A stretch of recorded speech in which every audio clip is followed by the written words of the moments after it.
Hello, my stitchy friends. I'm Angie, the second one stitcher, and I'm back. I'm back after a very long hiatus. I apologize. I actually ended up getting a part-time job. It was just supposed to be like for the Christmas holidays. And then I ended up continuing on with it, mostly because I need a new roof, and roofs are expensive. So it's not forever, but it is for now. But I have still been stitching, and I thought I would come today with a WIP Parade. For those of you who are new, welcome. For those of you returning, welcome back. Thank you. I've got, so little back history. Last year was my 50th birthday, and I decided to do a challenge to myself and do 100 new starts for my 50th birthday in 2025. And I actually ended up doing a little more than 100 new starts, but you'll see most of them today. I might have to come back later and do just a little mini WIP Parade. I don't have my spreadsheet organized to have my finishes, and I have to find them all. None of them are fully finished. So I may have to come back later and do that. I'm also going to probably buzz through things pretty quickly today and not give like a ton of detail as far as what the fabric is, how I'm stitching it, all those fun things. If there is anything that you're like, ooh, what's that? Where can I find it? I love that fabric, whatever, please give me a comment and I will get back to you. I think like 99% of my fabric, I know what it is. What else? These will be mostly in date order of start. There's a few that will probably kind of fall outside of their like actual start dates because I consider them to be each like new starts, but they're all on one piece of fabric and I'm stitching them together. So those will be a little bit out of date order. And then just really quick for like this year, I am doing WIPCO, and I am doing it a little different this year. So I found this really cute, pardon my going off camera a little bit. I found this really cute, it's an Etsy shop from Ukraine, excuse me, and they do custom advent calendars. So I asked for a 5x5 with 25, and then he, put the WIPCO on there per my request. And then hang on, I got a futz with the little things, but like it's beautiful. There's no actual like hinges. The wood is the hinge, and then these little guys flip out. And so I have little slips of paper in here that my stitchy friend Christine actually loaded in here. So I don't know what is in the numbers until they get called. So that has been kind of fun. But that's how I'm doing. So each of these has 7 projects in it. Now, there are a few new starts sprinkled in there. What those will be, I have no idea, because I have over 200 like projects that are still kitted up and ready to start, that I also worked on getting together last year. So I have and that of course isn't even, that doesn't touch all the PDF patterns that I have and some other paper patterns that I just haven't had kitted up yet. But yeah, I had a lot of fun doing that as well. So I've been busy with crafty and stitchy things. I've also been doing some knitting. So I've still been crafting. I'm sorry, I just haven't been great about filming. I know I keep saying that I'm going to be better, and then it gets a little overwhelming for me. So I think I put it off and I put it off and I put it off, and then I end up with big delays. So apologies. But yeah, so today, WIP Parade, gonna be pretty quick. Like I said, trying to get through these. I'm gonna try and keep it so that I can break it into 2 rather than 3. Cross your fingers with me.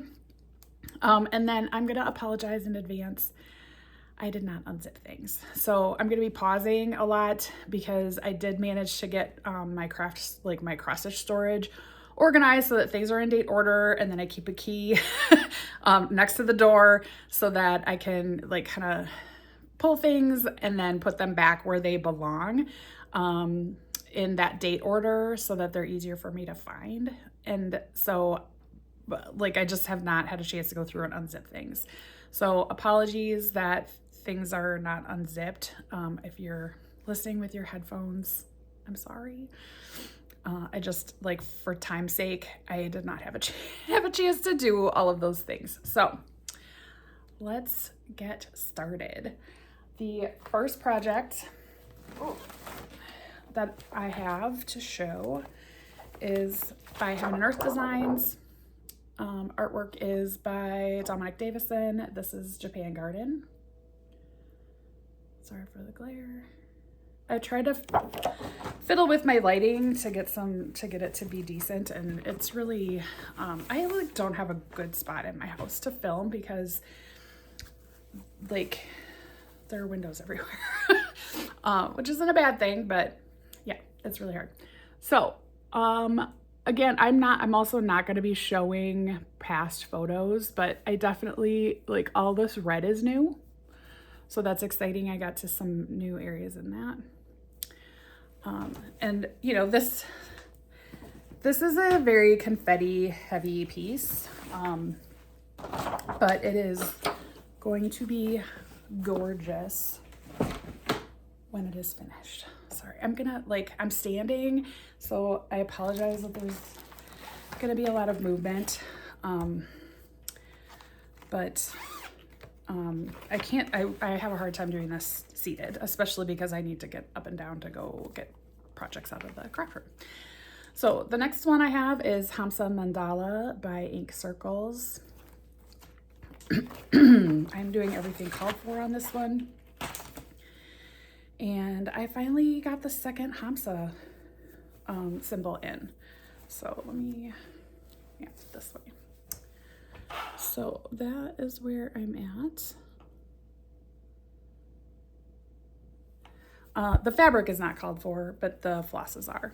So they're just DMC flosses. There I go, giving details when I was like, I'm not gonna give any details. Best laid plans, right? But sorry, I'm trying to mark things off to you as I go, so that I don't miss anything. Because, you know, as we all do, we try to organize and make things as organized as possible, but best laid plans. Okay, next one. This is Heaven and Earth Designs. This is called Mini Queen of Hearts, and it is by Rachel Anderson. And she is looking really good. So this little section is the start of her wingtip. And this is one of those, so because it's a mini, there isn't quite as much detail as there might have been on the original, like the regular sized one. But when you pull this back, like you can actually see that those are kind of roses and flowers. It's really good. I don't do a ton of minis because I usually like to have a little bit more detail. But that one I feel really managed to keep its detail. Oops. Okay. Next one is another Heaven and Earth Designs. This is, oh, you know what? This is the wrong, I did this the last time and I keep forgetting to pull the correct picture. This is Quick Stitch Luminescent, which, this is not it. Oh my gosh, I'm so embarrassed. I did this again. I'm in background. So this is a quick stitch and it's from one of Rachel Anderson's, and it's just a little baby dragon in a back, like, and there's background, and I'm in the blue and purple background. So I haven't actually gotten to, I'm just gonna toss that, and I'm gonna set this aside so that I know I need to go and print the actual photo, like, or finish or start page on that. Oh my gosh. I am so rusty, y'all. I'm so rusty. It's gonna be fine. It's gonna be fine. So rusty. Okay, the next one, this is my first long dog sampler that I ever started. This is Resistance is Futile. And I still haven't made full decisions on how I'm gonna get past the fact that I don't have enough of the red floss to finish this whole piece. I have some ideas though, and the last time we talked about this, like, people came back with some wonderful ideas and comments. So I'm taking all of that under advisement. These first 2 rows obviously will be finished with the red floss, but I'm gonna cross that bridge when I get to it, because there really are lots of options. And you know, I kind of feel like that's a rookie mistake. Not really understanding how much floss those long dog samplers really need. It's a lot, y'all. But worth it. I love stitching on every single one of the long dogs that I have, and I have a few. I have more than a few. I have a bunch of them. And I started a bunch of them this year. So you'll see more long dogs. Okay, next one. This is charted by Pain Free Crafts. Artwork is by Stanley Morrison, and this is Sake Dragon. I love him. He's fabulous. So I got a little more. This is that first horn and some of the I think they're almost like wings. So that's where I'm at. I've been trying to be better about not leaving a bunch of ninja stitches, confetti stitches. Because then it's just so hard to go back and fill that all in. So I'll try to like fill in some confetti and then do some block stitching if it's there. And then fill in some confetti and do some block stitching. I don't park. I totally admire people who can, but it breaks my brain. I can't. It doesn't compute. It's kind of like crochet. I can't crochet to save my life either. Okay, next one, another long dog sampler. This one is called You Belong to Me. I also love this pattern. Oops.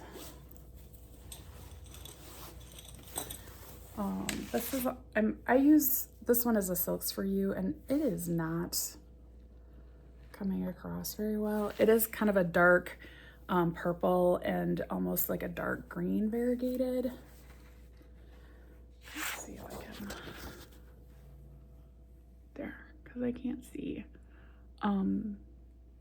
It really comes across in person, but I think we can all relate to difficult lighting situations in our little home makeshift studios. It's not always the easiest. You know, I'm not using a professional camera or anything. I'm literally using my phone.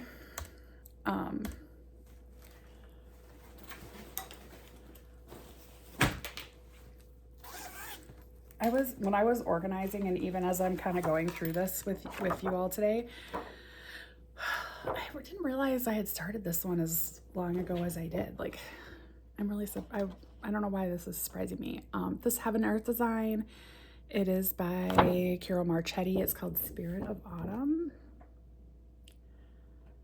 I just love these little foxes.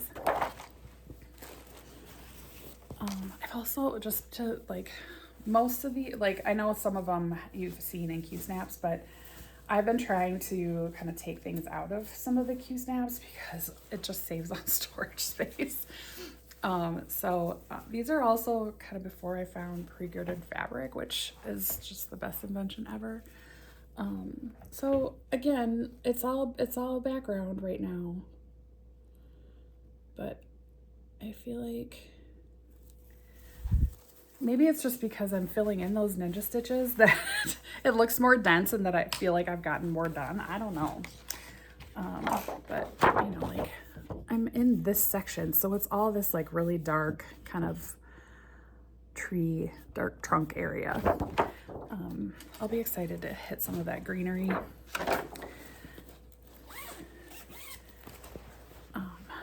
Yeah, that's pretty. And then the next one that I've got, pardon me. This one is Heaven and Earth Designs, artwork by Amy Stewart. This is Bird Garden. And I am up here in this corner right here.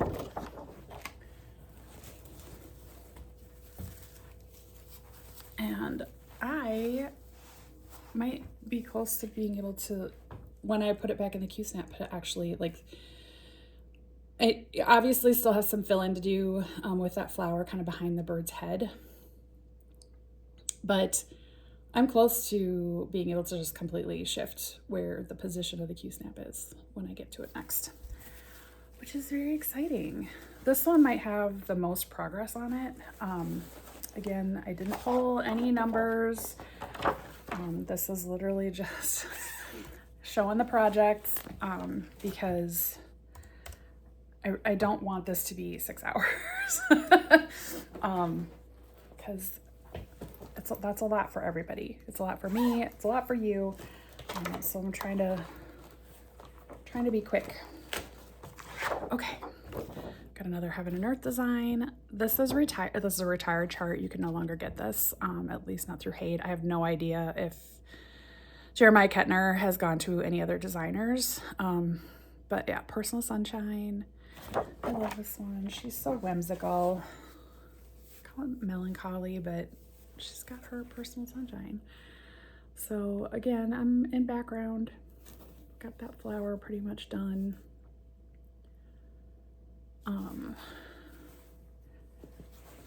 I love her. And she's not super big. She's like 400 by 265, which, you know, that's not a huge piece. I'm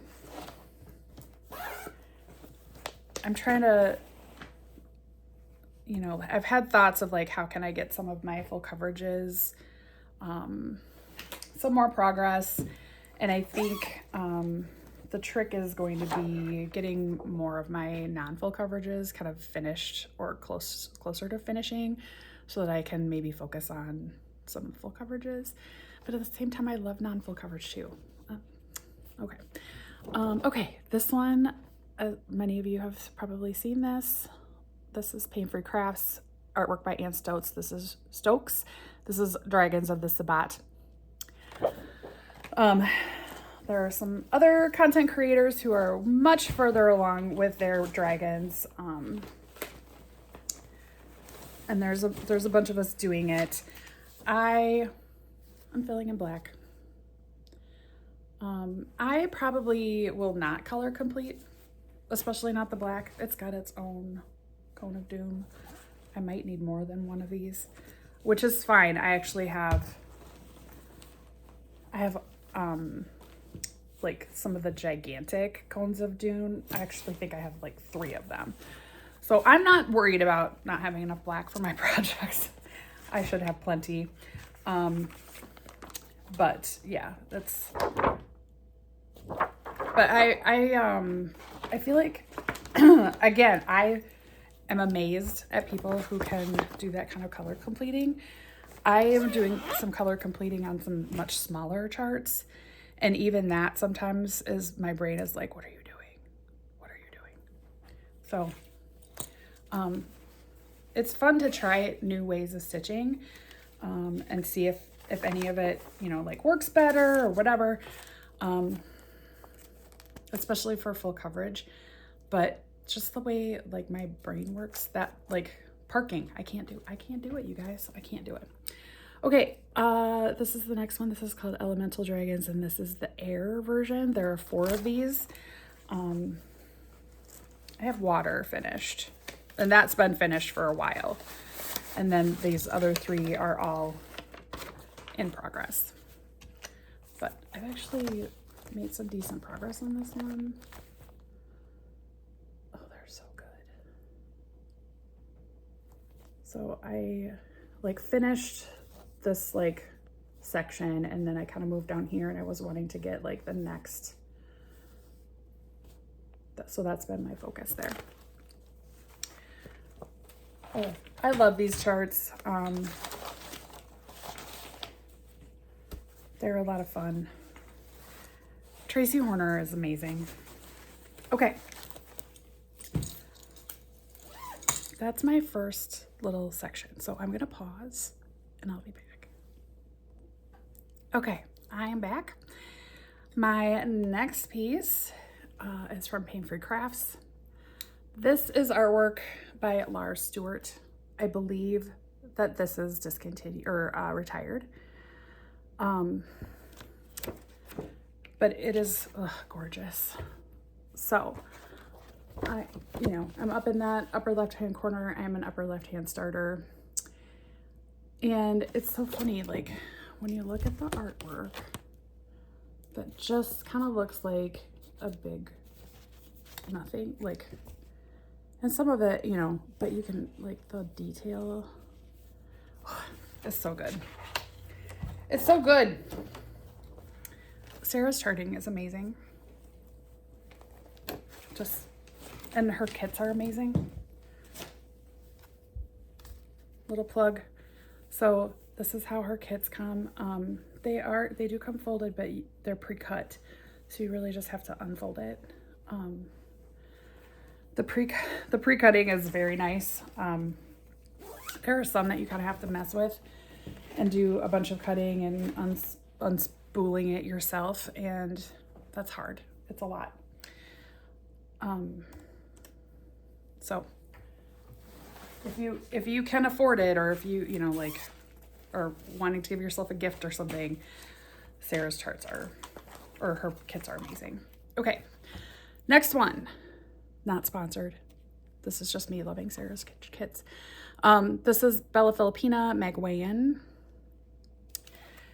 And I don't have like a huge start on this. This is actually its 3rd year.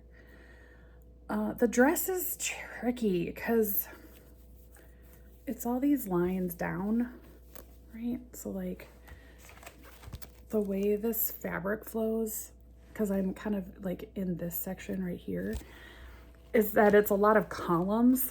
So, and I don't stitch in columns usually. That's not typically how I will stitch. So I think it just has been slow, but you can hear all the beads and stuff are in there. It's ready to go.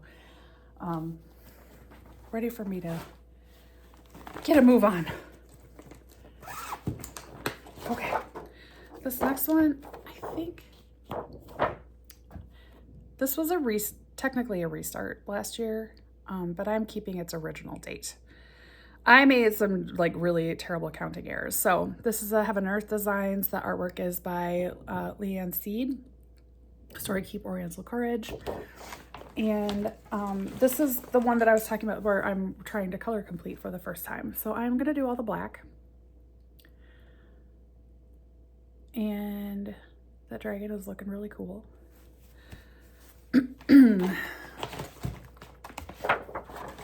So yeah, and it's, that'll probably be my first full coverage finish, official full coverage finish, because it's pretty tiny. It's, like that was the full width, and then it's long. Okay. I really did some big mamma jammas right at the beginning of my, so I've been stitching for off and on over 30 years probably, or maybe not 30, but for sure over 25. And so here I go on my first tangent. I did kits a lot, like Dimensions kits and Design Works kits back in the day. We had a really good craft store in my area that used to have a bunch of cross stitch kits. And, but I would get bored because, oh, by the way, it turns out that I have ADHD and I've had it all my life, but it's just now, like with perimenopause, that my brain's like it's really like been pretty pronounced. And still trying to figure out the best treatment plan option, but part of that ADHD is I get bored and then I put things down and I wouldn't work on it for years at a time. Sometimes it was just months, and then other times it would literally be years. So for somebody who's been cross stitching for over 25 years, I don't have a big library of finishes because I took huge long breaks because of what I now know was my ADHD. And then in 2022, like late 2021, I found floss tube. I found TikTok, and there were some creators on there that were showing cross stitch, and then so TikTok first, and then I found floss tube, and people were like, there are no rules. You can have as many damn projects as you want. And I am so much more of a consistent stitcher. I will say, with the part-time job, I am not stitching on those days because I literally go from, I worked my 8 hours at my real full-time job, and then I go right to my part-time job, and I'm working 6 hours. So I just don't have time to stitch on those days, but my off days, it's pretty rare that I'm not doing some stitching. And if I'm not stitching, I'll probably be knitting. So I am still crafting. It's just, it's temporary. It's fine. Okay. Tangent over. This one is, Supersized Waterhole Max Color. Oh my gosh, I can't talk today. Artwork by David Penfound, Heaven and Earth Designs. I do not have a lot started on this one.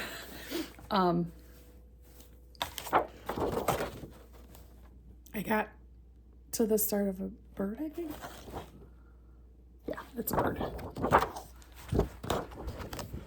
So I got to this bird. That's what that little yellow dewjobber is.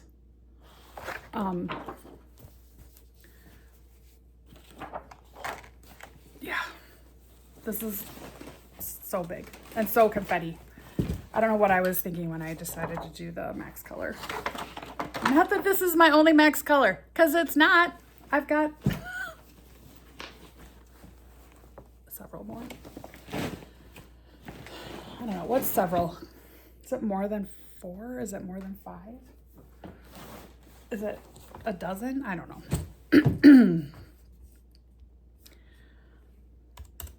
Okay, sorry, I'm checking things off because I don't want to miss anything. Next one. This is a quick stitch. Artwork by Amy Stewart. Heaven and Earth Design is the charting.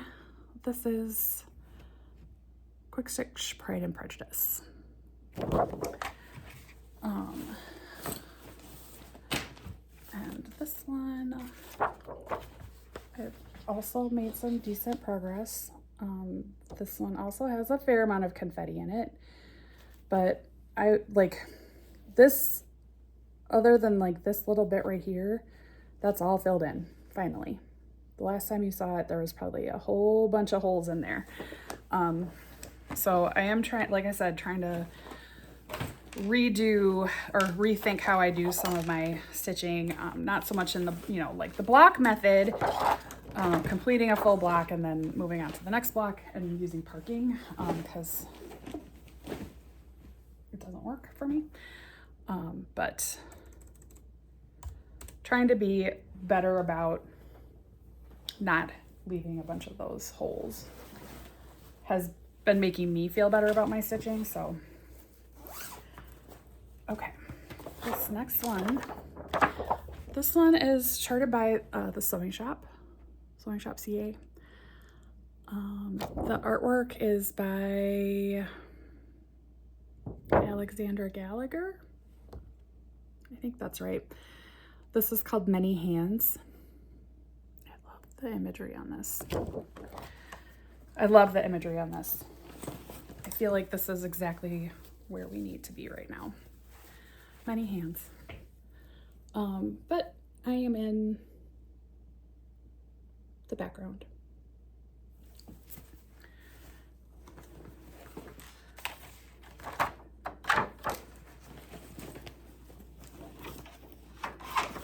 Actually, I'm gonna hold that one out too because that got called for WIP this month. Okay.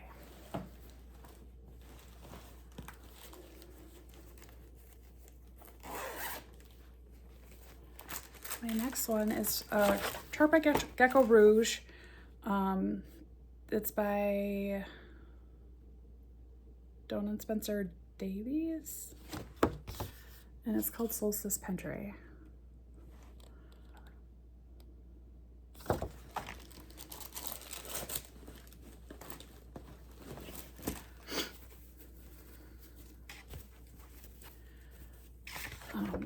This is on 18 count, and for some reason Gecko Rouge will not give you a gridded fabric if you choose 18 count. I don't know why. I don't know why. I wish they did. Sorry, I am not centered. I'm trying to leave room over here so that I can show things, and then I get out of frame. Apologies. Okay, well, look at this. We got another supersized Max color. This one is artwork by Kiro Marchetti, Heaven and Earth Designs. This is supersized dark jungle, temple, and tigers. Max color. And this one is fun because you immediately start into full flowers. Yes. Fabulous. Fabulous. It's so big. I mean, so I do have now a complete set of DMC, which is fabulous. But for these big projects like this, I do tend to buy all of the floss for it, especially when there's like, I need like more than one skein of floss because of dye lot issues. I would like them all to be in the same dye lot if at all possible. So that is why that whole giant bag of floss. Okay, next one is charted by Pain Free Crafts. This is Garlic Dragon, charted by Stanley Morrison. And he's just so dang cute. I am in background again, and actually this was also a WIP Go call so far for this year, and I did, you know, again, because I'm in the background, I did a bunch of fill-in. I had a bunch of holes. This is very kind of like checkerboard feathery stitching for this background, so you can, you know, like make progress pretty quickly, but it's a lot of counting. So yeah, I got more done on it than the last time I worked on it, which was like 40 stitches or something like that, because I like had a headache and I couldn't focus on it. So I was happy to get more than that done.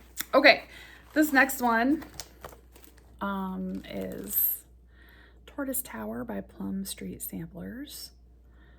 So this is also technically a restart. I like super biffed some of the flowers. Just completely misplaced it. So I was unhappy enough with it and didn't want to mess around trying to fudge and rechart because I kind of suck at recharting, that I just restarted it. So I actually did the full border because I really wanted to make sure that my placement was right. And then, so since this is on linen, I have they're clover markers that they have like an eraser on the other tip of it. And I'll do that across the, like across the top or down the side if I've got a chart where, it's got a big counted border or something like that, just so that I have, I don't do full gridding. If I'm manually like gridding a fabric, I just kind of put those dots at the top so that I can find my way down. Okay, this is the last bit in this little batch, and then I'll pause and come back. This one is by the Bay Needle Art. It is called Spring Cove. So she has a cove for each of the seasons. This is just the first one. I think I did kit up the rest of these. I have to tell you, maybe I told you last time, I don't remember, but like when I was like stitching this initially, I thought it looked like a crab, but those are actually baby cranes. I'm so silly. I laughed hard at myself when I realized that those were baby cranes and not crabs in the tree. But like cross stitch has whimsy, and sometimes you will have an artist do something like putting crabs in a tree, right? Like it's not out of the realm of possibility. But then I was like, oh no, those are baby cranes. Like when I got the beaks in, and I was like, oh my gosh, Angie, you're so silly. But this is where I'm at. I don't know if I'm all the way down to the bottom now, but I'm close if I'm not. I think I am. I think that was my goal on this one, was to get to the bottom of the tree. And obviously there's going to be some back stitching in here, but yeah, there's the little baby cranes, AKA crabs in a tree.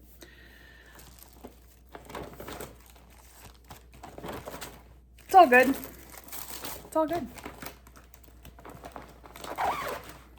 I've seen stranger things in trees. Okay, I'm gonna pause again. I probably don't need to tell you guys that, but here I am. One moment, I'll be back. Okay, I am back. Next up, we have Peacock Topaz by Carolyn Manning. I have a bunch of her charts. I'm not like super crazy with them, but this is the full width of this chart. And these can be really meditative stitching because it's triangles and boxes, which can be a nice change sometimes. So I highly recommend some Carolyn Manning in your life if you don't have any. Okay, this one, still on the Q-snap. I might hold this one out. This got called last month for my WIP Go, and I really wanted to finish it. So maybe I will keep it out and finish it. This is May Quaker. My goal is to finish all of these.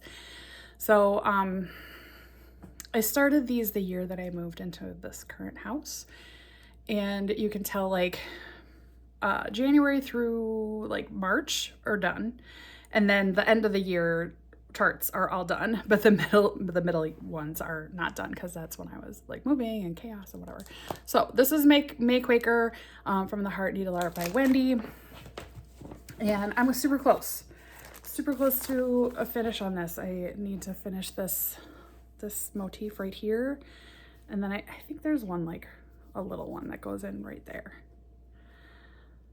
So yeah, like this is just another day's worth of stitching, or evening's worth of stitching. So maybe I'll hold this one out. I'm using the called for, it's a specialty floss. I don't remember. Classic Colorworks maybe. At least for that one. Okay, this one is also is a February WIP Go. So this is from the Drawn Thread. This is the Butterfly Garden. These are gorgeous. They have a ton of specialty stitches, and I will tell you, I did a mistake. Like it was a mistake for me. I started on the end, and I really should have done a center start because it's just too much counting. So I've like, every time I pull this out, I struggle with it. So what my goal is to actually like work across with the words to the center and then work on the house so that I have a better anchor point, and then work my way back out again. Because I feel like that's probably the easiest way to stitch these, because it's so specialty stitch heavy. And you have to do these on either an even weave or linen. Like you can't really do these on an Aida. I mean, you could. I don't recommend. Not with the specialty stitches. I don't recommend. So just my 2 cents. There is no wrong way to cross stitch. I'm just saying it's easier. It is easier to do those on linen or on an even weave than it is on an Aida. Okay, the next one, June Quaker. This was a restart last year because I made some catastrophic error, and then I decided to go just totally rogue, and I chose a variegated floss, and that is the only floss that I'm using in this. So instead of using, these are the colors.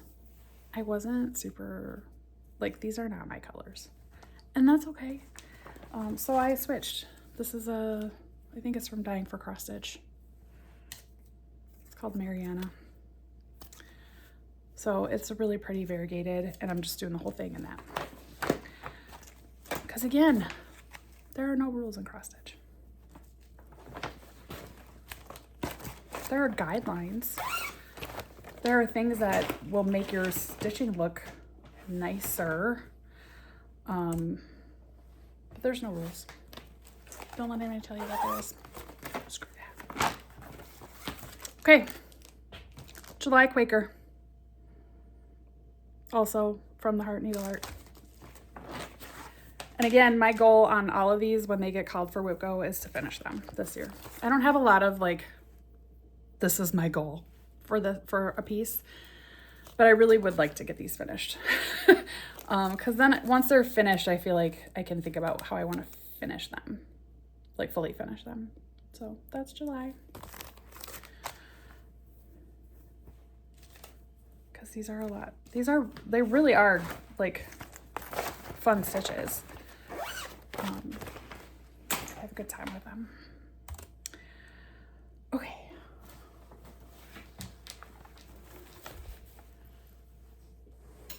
Maybe that'll help. I just pulled the little stool closer to me that has all the projects in it. This one is Heaven Earth Designs. This is Minnie and Offering to Venus. Artwork by John Goddard. Godward. I think it's Goddard, but I don't know.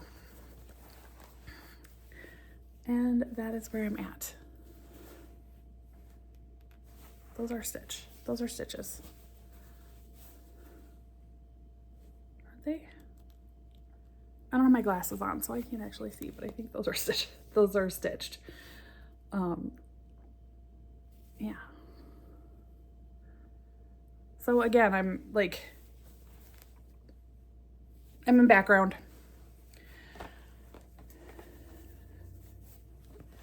A lot of the full coverage, you start in background and it can take a while. I know some stitchers are able to kind of jump around in a pattern and go to places that, like other places, and work on it because they want to see something. I have a hard time doing that. Again, just how my brain works. Okay,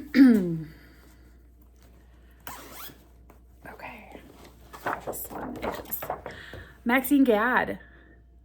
So artwork and charting by Maxine Gadd. This is Titania.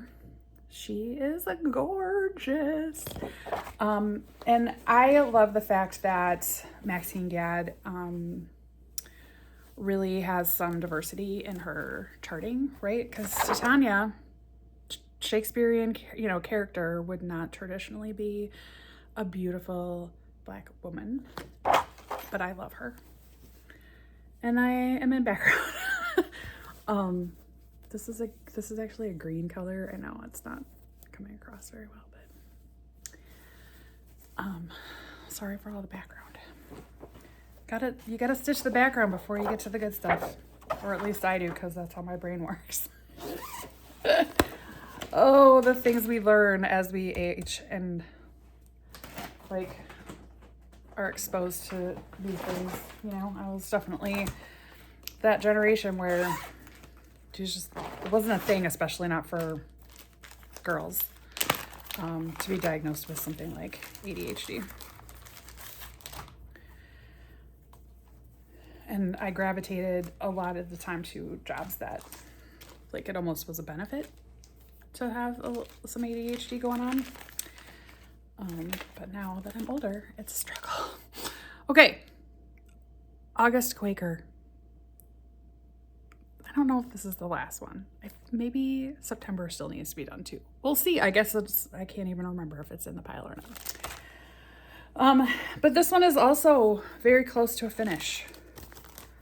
So, I just have this lower section because there's not much like under this big motif that is done.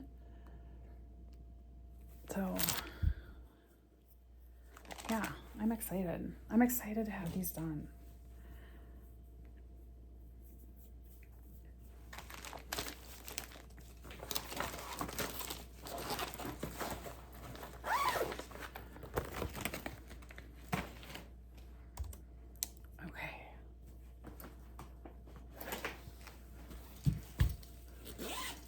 Next one, this is Heaven and Earth Design Story Keep Tiki Beach Sunset. This is easily my favorite Story Keep. It is like the perfect cut of that original artwork. Sorry. It's in a project bag that's too small for it. So this is where I'm at. And I should take it out of the Q-snap, but that's a different story. So this is where I'm at. Clearly, I was looking for some block stitching over here.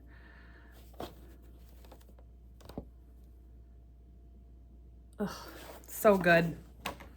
And this one's fun because, like right away, you get some flowers and you kind of get out of the background a little quicker. So that one is a lot of fun. It's only 150 wide, so I really it will almost fit the full width. Well, maybe not. This is 18 count, so probably not. If I were in an 11 by 17, it definitely would. Sorry.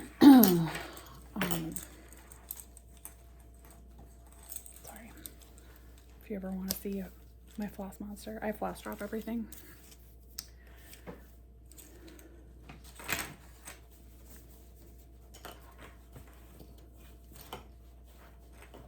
Did I mention that it's in a project bag that's a little too small for it? But it's a turtle bag. And it's a Tiki Beach Sunset with... Is there a turtle? Maybe not. It just felt like the appropriate bag. But... especially with me keeping it in the Q-snap, which I really should take it out. But I'm not going to mess with that right this second. Oh my gosh, we're cruising, but at the same time, we still have a ways to go. Oh, one moment. This is in a giant bag that's across the room. Just a second. Okay. This is supersize max color artwork by Amy Stewart, designed by Heaven and Earth Designs. This is Tale of the Red Swans. I love this. And this is where I'm at. So, very much up in the clouds. I'm probably not even a full 1% on this yet because it's ginormous. And like I had like all of my supersize max colors should really be in these bags because it's so much. They're so big. I have to store those like separately from the rest of my projects because the bags don't fit in my Calyx storage systems. And I was right. I did have September to finish yet for our Quakers. So September. I think this one is really close to being a finish as well. Yeah.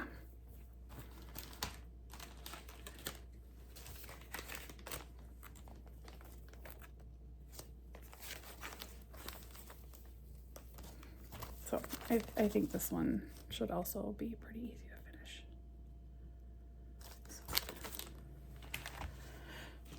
This one probably has some of my favorite colors in it.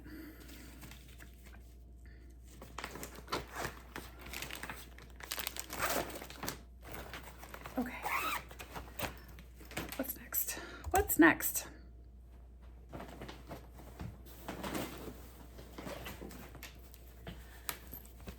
This was,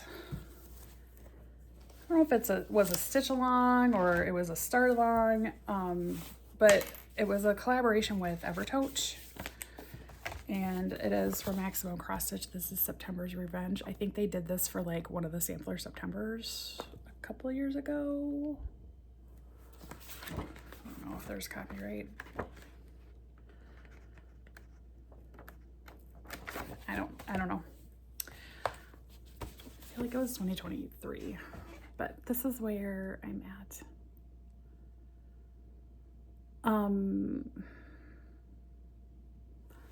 I did get the floss from Roxy Floss Co. But I used my own fabric, and it is just a fiber on a whim, but that's the floss. And I do appreciate, so I'm gonna just show a small, like, a little bit, but like the pattern is nice and big. There's a lot of pages, but it's not like, it's nice and big, so you could actually see it. I think, I don't know, sometimes I feel like it's hard because when I stitch like right here because of the way that I hold my Q-snap. And then, so I have like special reading glasses just for that. And then like I'm looking at a chart over here and I can't read it because my reading glasses are meant for like this distance and not that distance. Why is it so hard? It's not. I'm just whiny. Okay, now we have another Plum Street sampler. This one is Blackberry House. I will tell you that I'm not going to be stitching the alphabet. I will do that bottom border, but I'm not stitching the alphabet. Look at that adorable little house in the corner. I love it. Okay. Look at the birdhouse. It's so good. It's so good. Yeah, I don't know what it is about this chart, but it talked to me so hard that I accidentally bought it twice. And like fully kitted it, like twice. Oops. It happens. Okay, next one is Tilton Crafts Halloween Night. It's just a Shutterstock. And then this one has dog hair on it. I need to go back and do a bunch of fill-in. I think I was like focusing on a specific, like a certain color initially, but I just need to go back and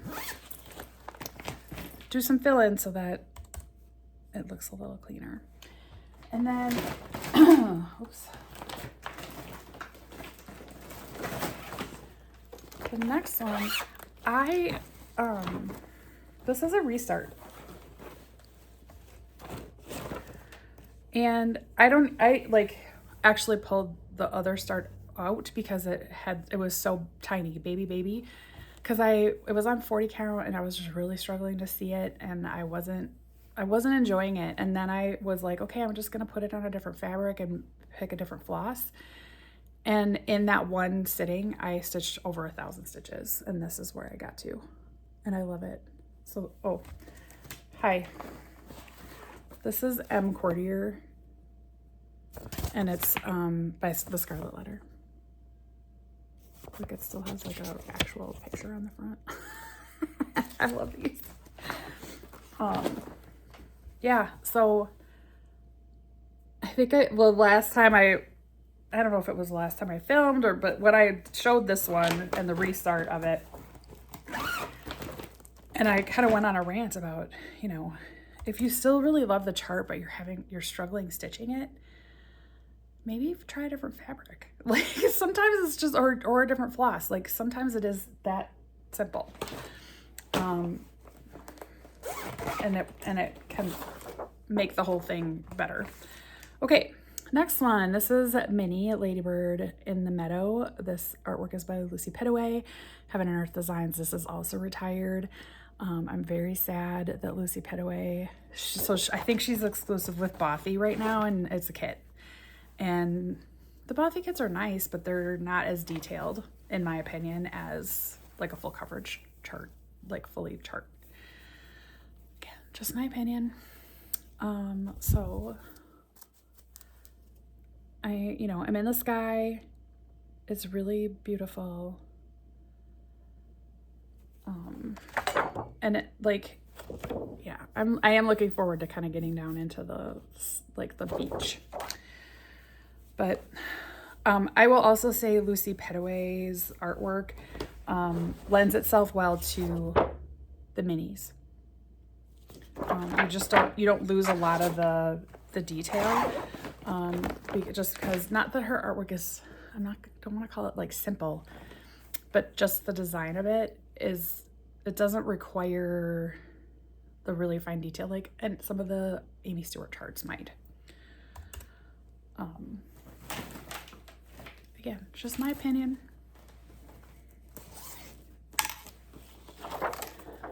Okay, Heaven and Earth Designs. This is Shakespearean fantasy. The artwork is by James Christensen. This is a color expansion.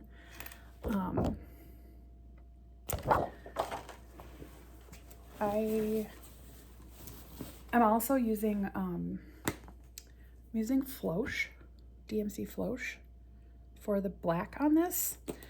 I don't know that I would do that again.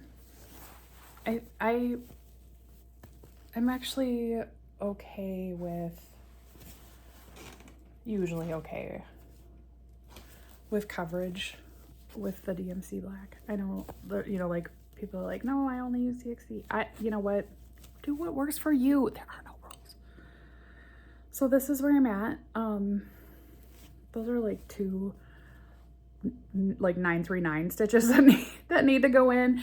Obviously, like a lot of other charts, this just has a ton of black as the background, and then there's gonna be a whole bunch of confetti. This was also a puzzle at one point, which I have owned like 3 copies of and have still never managed to put it together. I always think puzzling sounds like a great idea, and then I start and I get frustrated and then I stop and I put it away, or it sits for months. Okay, this next one, I don't know that I actually have the final, like what the final will look like. It's the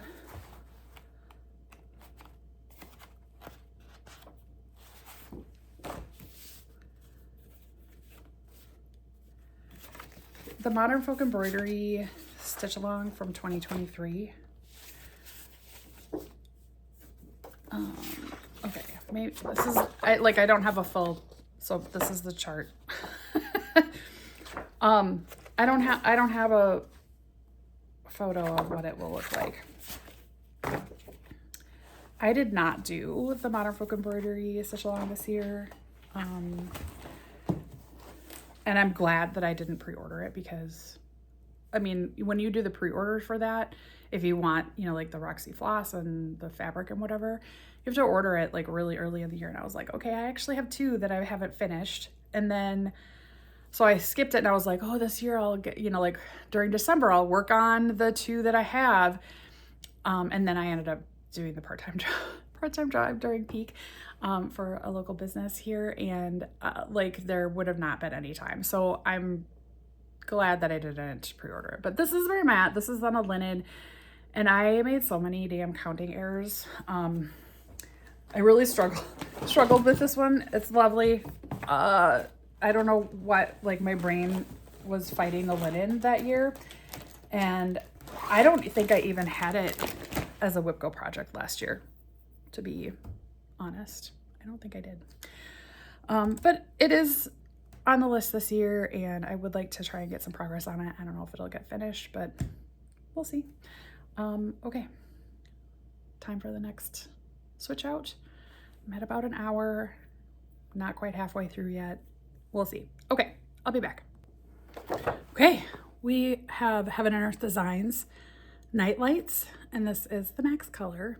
This is by artwork by Andy Russell, which I love. And so I'm like upper left starter, but you can already see, you know, like that first night light come through. And I'm starting on like the next little chunk of like blue and aqua. I love this chart. I actually have a couple of his charted or kitted up and ready to go. That is actually a WIP Go call, so I'm gonna hold it out.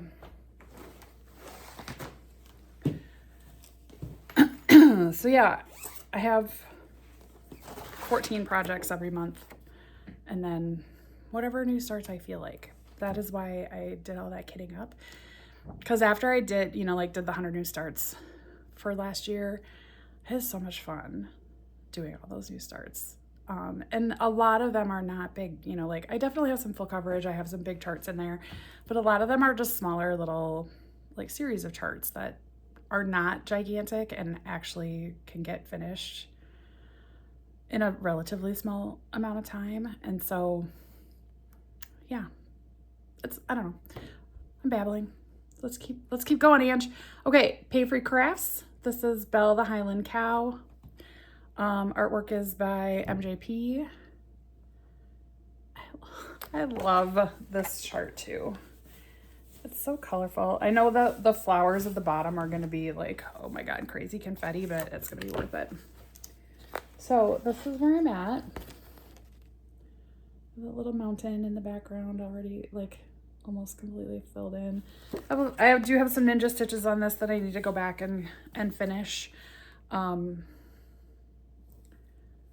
oh, it just looks so good. It looks so good. Like, I don't know if you can see the color variation. Oh, I love it. So good. Belle the Highland Cool. Sorry, I apologize to anybody who might be from Scotland watching this. That was a shameful attempt at a Scottish accent. I don't know what I'm thinking. I'm terrible at accents. I don't know why I even try. Okay, next one, Praiseworthy Stitches. Praiseworthy Stitches. This is Simple Gifts Halloween, which I have a pretty good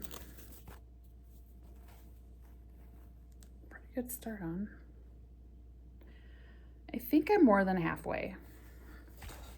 Pretty sure.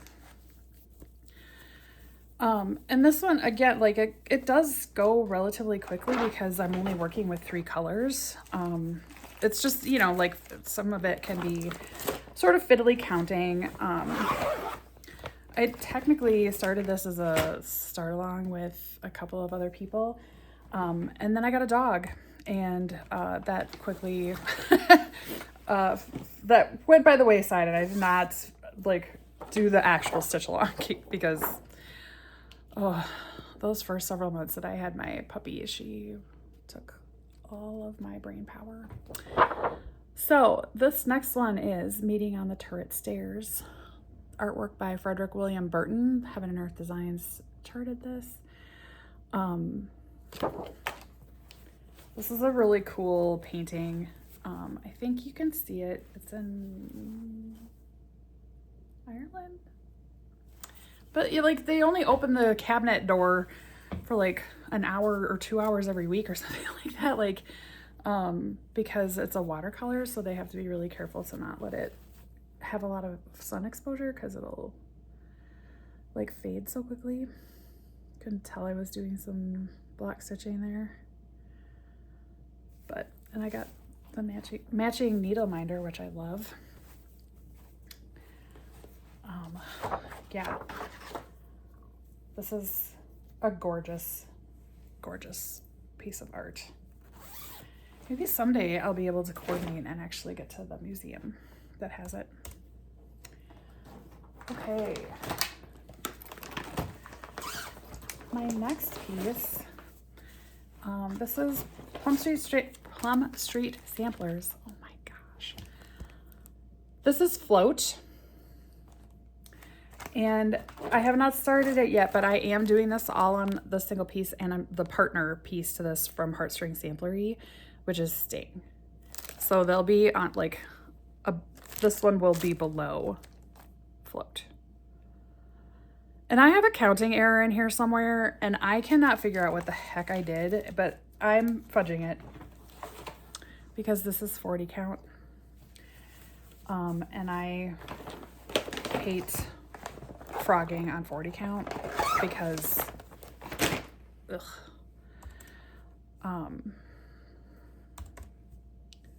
so I kind of consider those to be starts together, like they're started on the same day, even though Sting is technically its own chart. Okay, I only grabbed one cubicle's worth just because it felt a little easier. This one is Welcome to Winterfell. Charting is by Country Magic Stitch. I think artwork as well.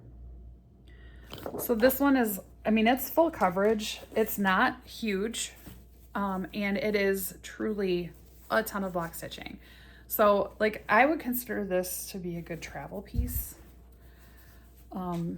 If you're, you know, and a lot of her artwork are like these travel posters that she has, because they just don't have a lot of colors, and it does tend to be a fair amount of block stitching.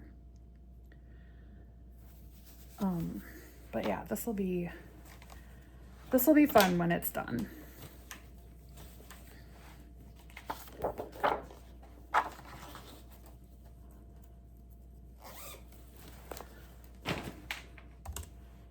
And then the last one in this little group is from Thread of Magic. This is called Shire Painting. And of course you can't see the detail because, oops, oh my gosh, because she's got this big chunk right there that covers the pattern. But this is where I'm at so far. So again, I have some kind of confetti stitches that I need to go back and fill in.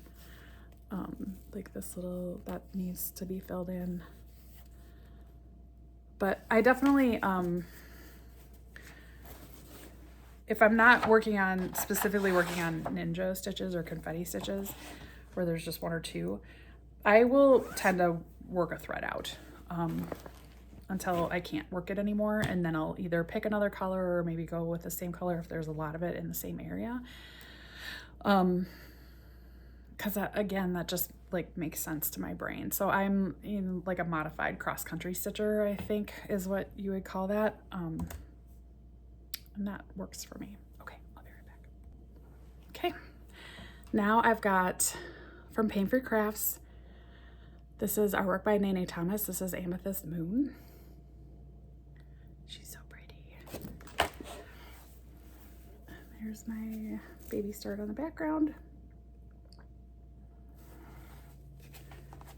She's so pretty. I mean, my birthstone is amethyst, and I love the moon. I don't know how I could have not stitched that. It had to be on the list.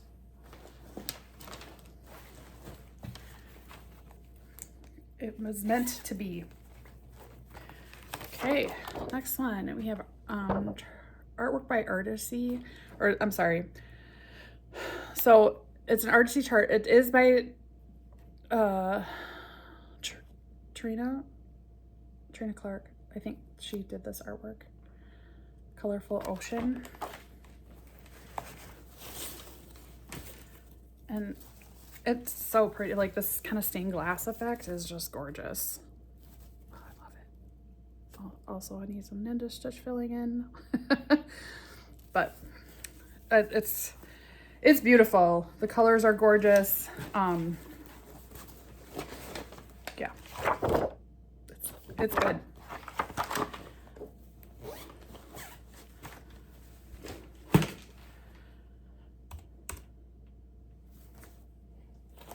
Okay.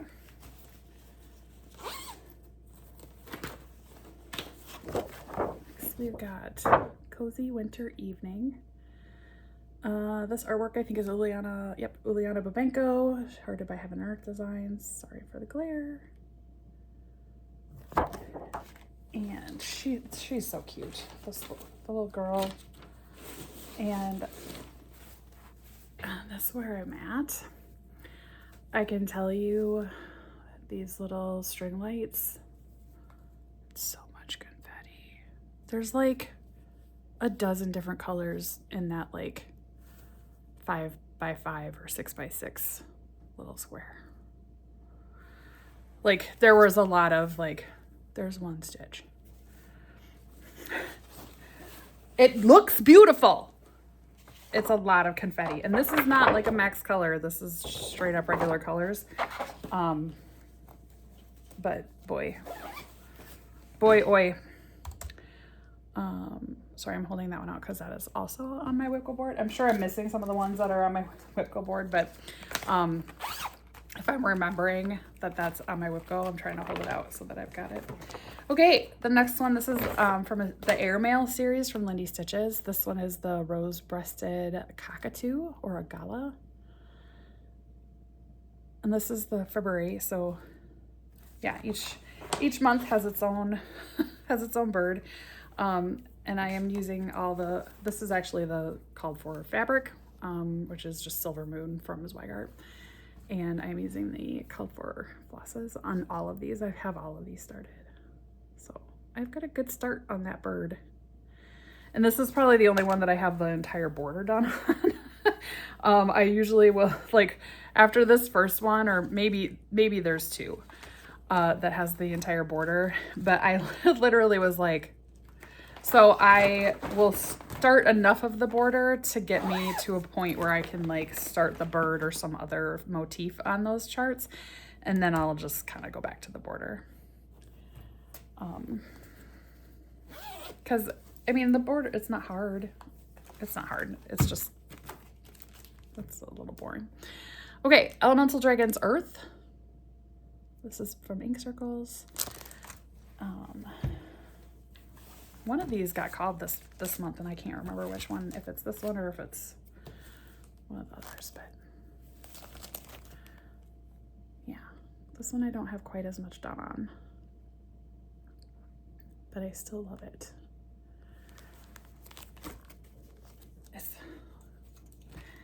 These are gonna look really good together. One of my stitchy friends did stitch hers all on a single piece, like on 40 count, so they're like this big. They're so cute. I have a hard time stitching on 40 count, so I don't do a lot of it. And that's okay. I just can't see it. I also can't see like black linen or really dark linens anymore, even if it's like a 32 count. I just can't see it. Even with my crazy extra magnified reading glasses that my optometrist prescribes for me. Okay, Cozy Winter Book Nook. Artwork by Rose Kahn. Charted by Pain Free Crafts. This is beautiful. I am a Rose Kahn fan. I am loving a lot of her artwork, and I keep thinking, oh, I need to look into her books, because she also writes books based off of her artwork. This is massive. Now, I did order this as a kit. Sorry, I have like fuzzy on my and I ordered it on 28 count, and then I switched it over to 20 count, and now I'm kind of regretting it. And this might be a restart, because I'm not super far in. I might go back to the 28 count. Because this is a blanket.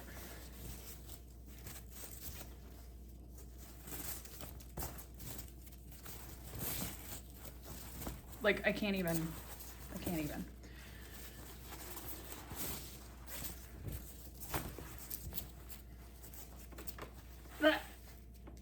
So I might switch it back to 28 count. I haven't decided yet. I should not have unraveled that.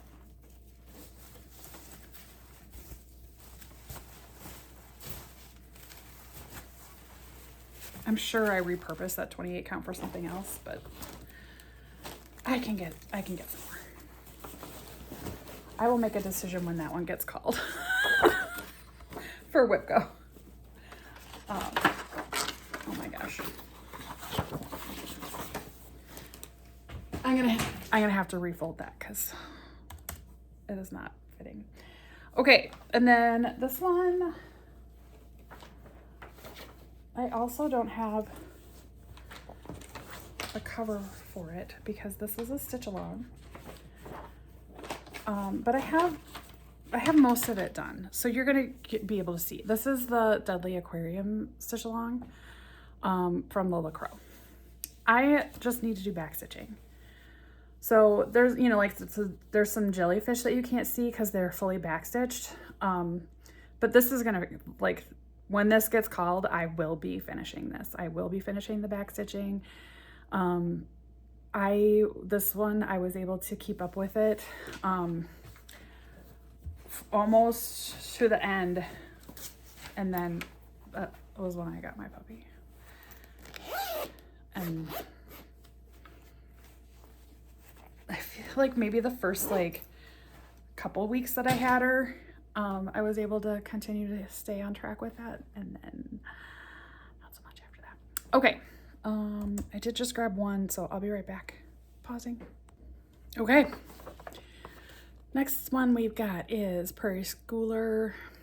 This is weather-wise. So there's two charts. I'm doing this top one. So it's got the red sky at night, sailors delight, red sky in the morning, sailors take warning.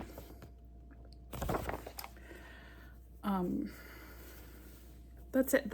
Like this is the full size of it. It's not a huge chart. It is dense stitching.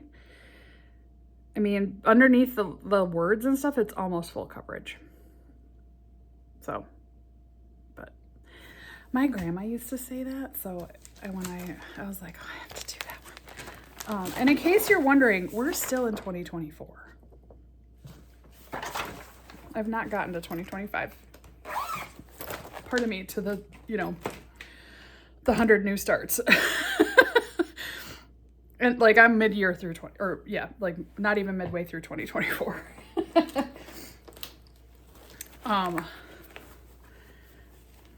So yeah, there's a lot. And at the same time, I'm pulling these out and I'm like, oh, I want to stitch that some more. Okay, this one is the Elemental Evolution Sal from Pain Free Crafts. This was from 2024. This is the final image. I remembered to print it. And this one, oh gosh.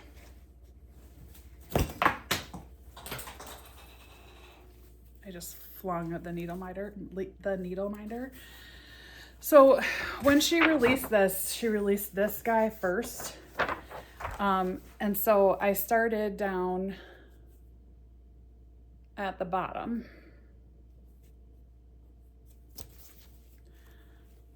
Down here. And then I worked my way up so that I can basically do like my upper left-hand corner work. So I think the counting is correct. I hope it is. I mean, I did do like triple count it, so I'm really hoping. But hold on, because I'm gonna go look for that needle minder. Well, I found the front cover of the needle minder. I suspect my dog will find the other part. Hopefully there wasn't a needle on there. Okay, next one. Don't Feed the Plants by Ingleside Imaginarium. I love this chart. I got the full kit from Bestitch Me. So this is the called for fabric and the Bestitch Me silk flosses.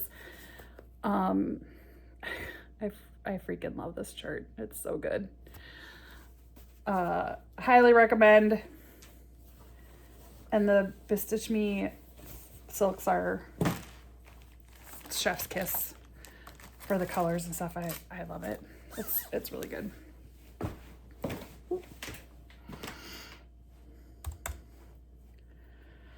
Okay.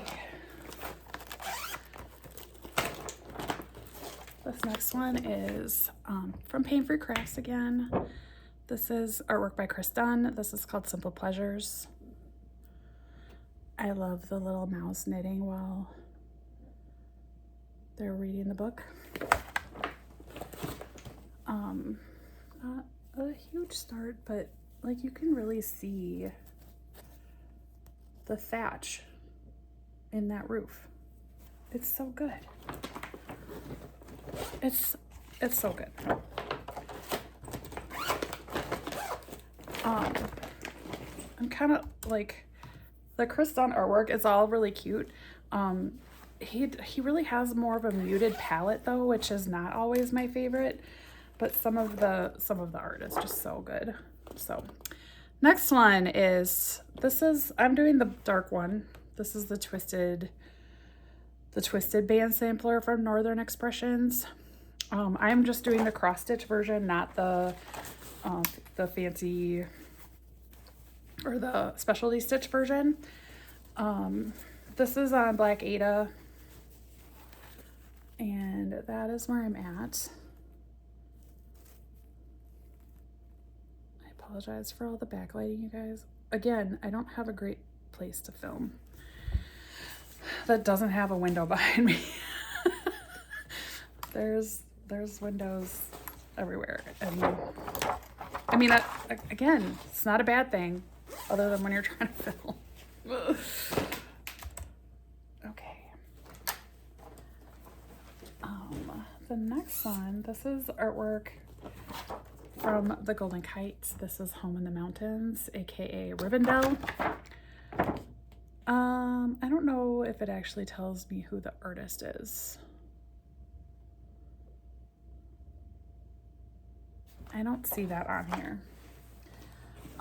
I will tell you that this particular chart or artwork is one of the most unlicensed, like copied versions out there on like Etsy. It's everywhere. Golden Kite has the license. Take that for what you will. Okay, and this is my start. Not a lot. I am doing the standard color version, not the blended version. There is a blended version. I wasn't up for it. Some of the Golden Kite, they don't give you an option for blended or standard, but this one did, and I went with the standard. And I'm okay with that. I am okay with that. Okay.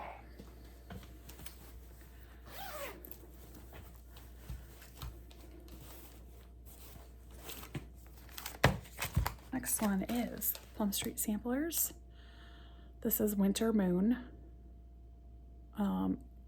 She finally released Autumn Moon this in 2025.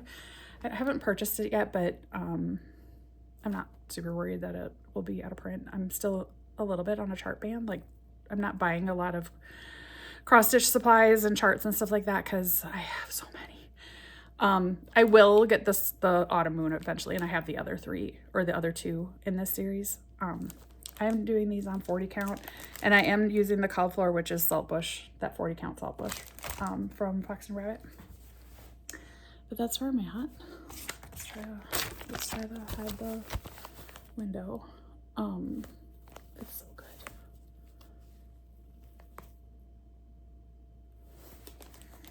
I do love these charts. I just saw somebody, I don't know who it is. I don't pay a lot of attention to like who is posting on Facebook, but somebody just finished the Autumn Moon one, which was the last one to get released, and it's gorgeous. So beautiful. Okay, next one is Meditation Garden. This is by Jan Hicks from Jan Hicks Creates. And, oh my gosh, it's so good. I love that tree and like these little, it's so good. Love it. This little maze garden, labyrinth, whatever. I'm looking forward to stitching on that. Should be a lot of fun. I suspect it is something that you could do some counting errors pretty easily, but okay.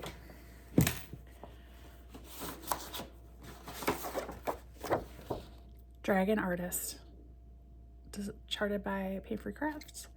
This is also a Nene Thomas. I just love this. I feel like Sarah's recently released some others by Nene that, or Nana, I don't know how she says her name. I apologize if I'm saying it incorrectly. That are more like dragon artist charts that I'm tempted on, but trying to be good. Got some scales coming in. It's so good. I love it. Yeah, like you can totally see that those are dragon scales, right? Yes. Yes, I love it. Okay, I will be right back. Okay, next one, we have artwork by Unstable Halcyon. This is charted by Paint Free Crafts. This one is called Melia. She's so pretty. And that is where I've gotten to. Sorry, there's some shadow there. So, you know, tree background. Literally like right in this section. But, oh, she's so good. She's so pretty.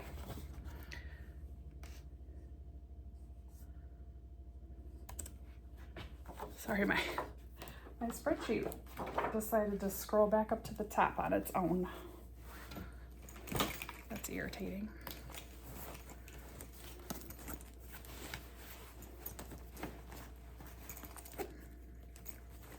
Thanks for sticking with me, everybody.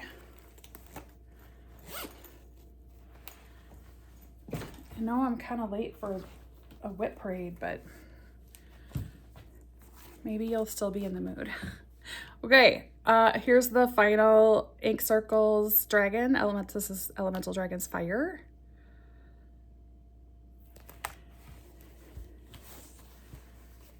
And this is where I'm at.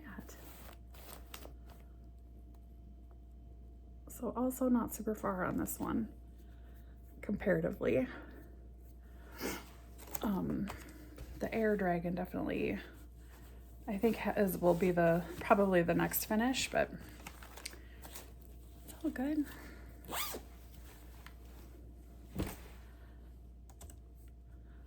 Okay. The next one we have this is from Autumn Lane Stitchery. This is Vanishing Isle. I'm a big turtle fan, so when I saw this, I couldn't resist, and I had to put it on this like dark galaxy fabric because I'm a big Terry Pratchett fan. So for those of you who may not know, Terry Pratchett has this series called it's the Discworld series, and it's basically a flat Earth that is on the backs of 4 elephants that are riding on the back of a gigantic space turtle. I love it. So I needed to do a version of my own little space turtle.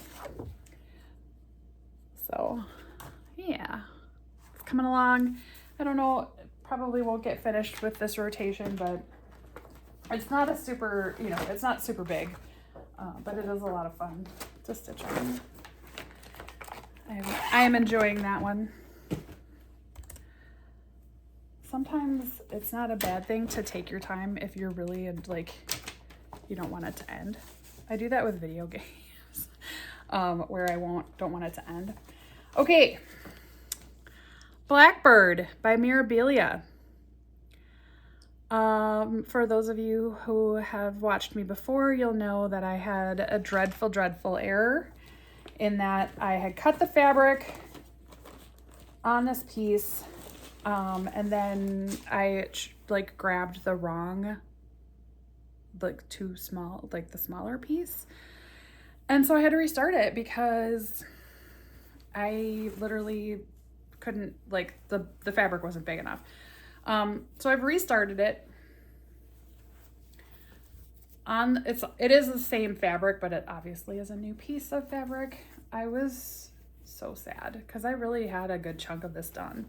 I mean, it wasn't like halfway or anything, but so she looks very abstract right now. But as per my usual, I'm kind of trying to get up to the top so that I find stitching top down is also easier for my brain. Do what works for you, folks. I don't judge. I do what works for me.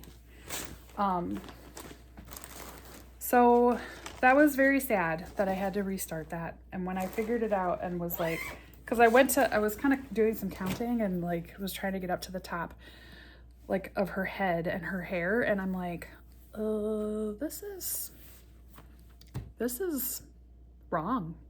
And it was wrong. I almost didn't restart it, but I love her. I love her so much, and I really, really wanted to make sure that I finished it. Okay, so this one also don't have the final version of. This is the 2024. I think this is like the Nordic holiday stitch along. Again, it's the Evertote collaboration with Modern Folk Embroidery. This one got a lot closer to being finished, but I think there's like a whole section down here that I still have to finish. So again, I probably won't get it finished during its WIP Go call this year, but that's okay. It'll get finished. Okay. We are officially moving into the new starts for 2025. I'm pretty sure there were a couple of quirky Quakers that got started and finished. I will have to do a finish parade later. So we're gonna just start with what is still in progress. And this first one is from Waxing Moon Designs. It's called, so it's the Witches Brew Pub, but I'm doing this bottom one. So I'm doing the Drink Up Witches. on this pattern because it's so cute.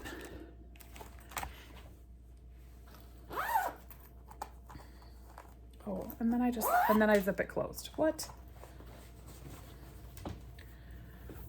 I just have the border done. But that's actually, I mean, it's a decent sized border. The fact that I was able to get that all done is actually kind of impressive for me because borders are not always my strong suit, but this, and I'm just doing, you know, it's one color. So it doesn't require, again, a ton of brain power. And then we have Snape's Library. So this is cross-stitched studio. I don't know who the artwork is by, though. I apologize that I don't know who this artwork is by. And I have the babiest of baby starts.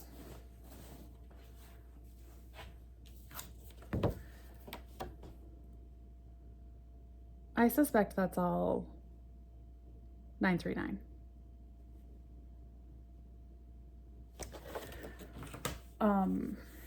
There's a small part of me that wants to color complete the 939 on this, and then there's two others that I've got in this series. So I have the charts.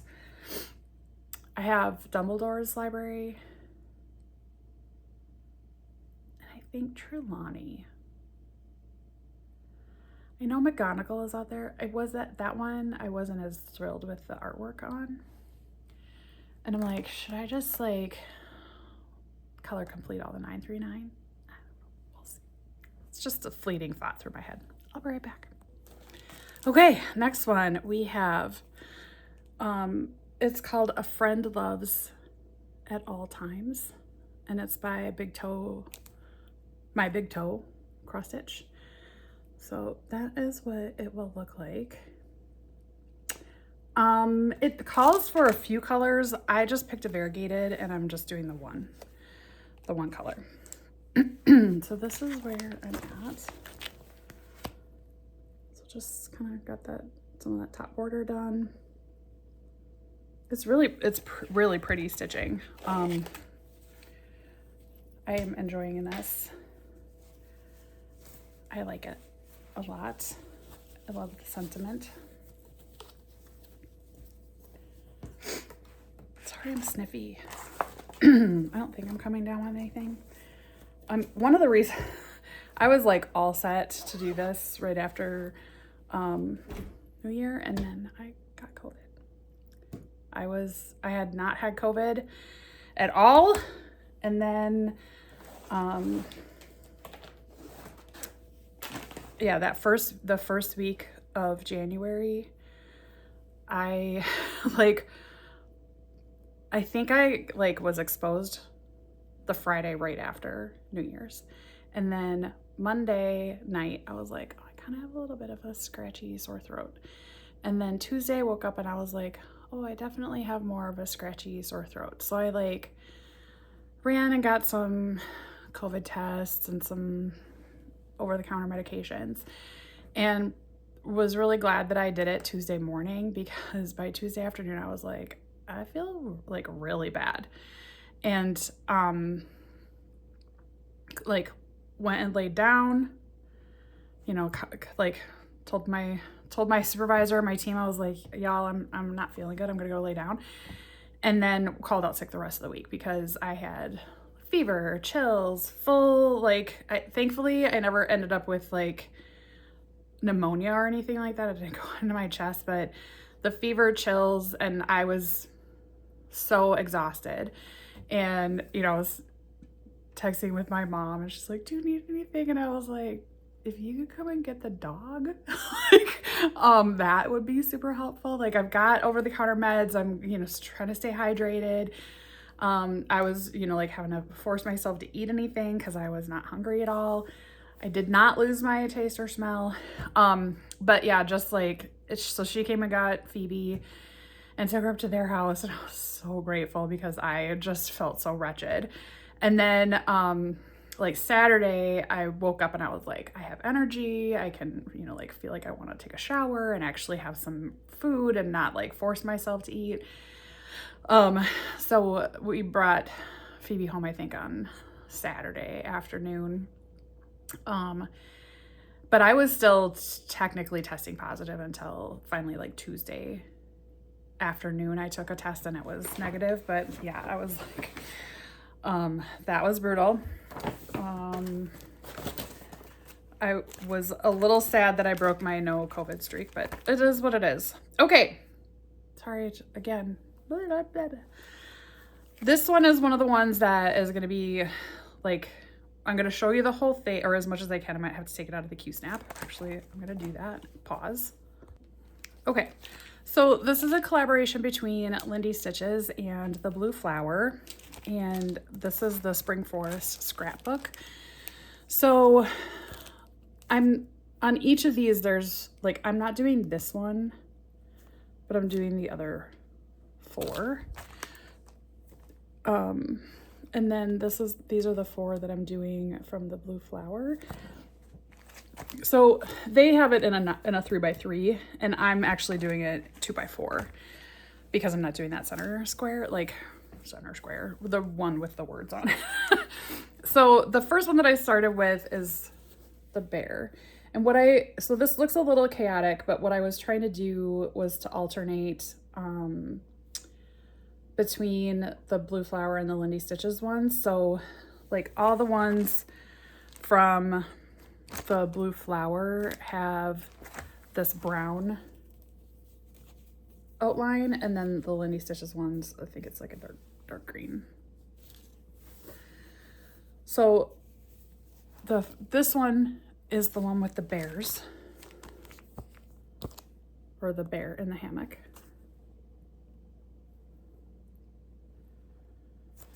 And then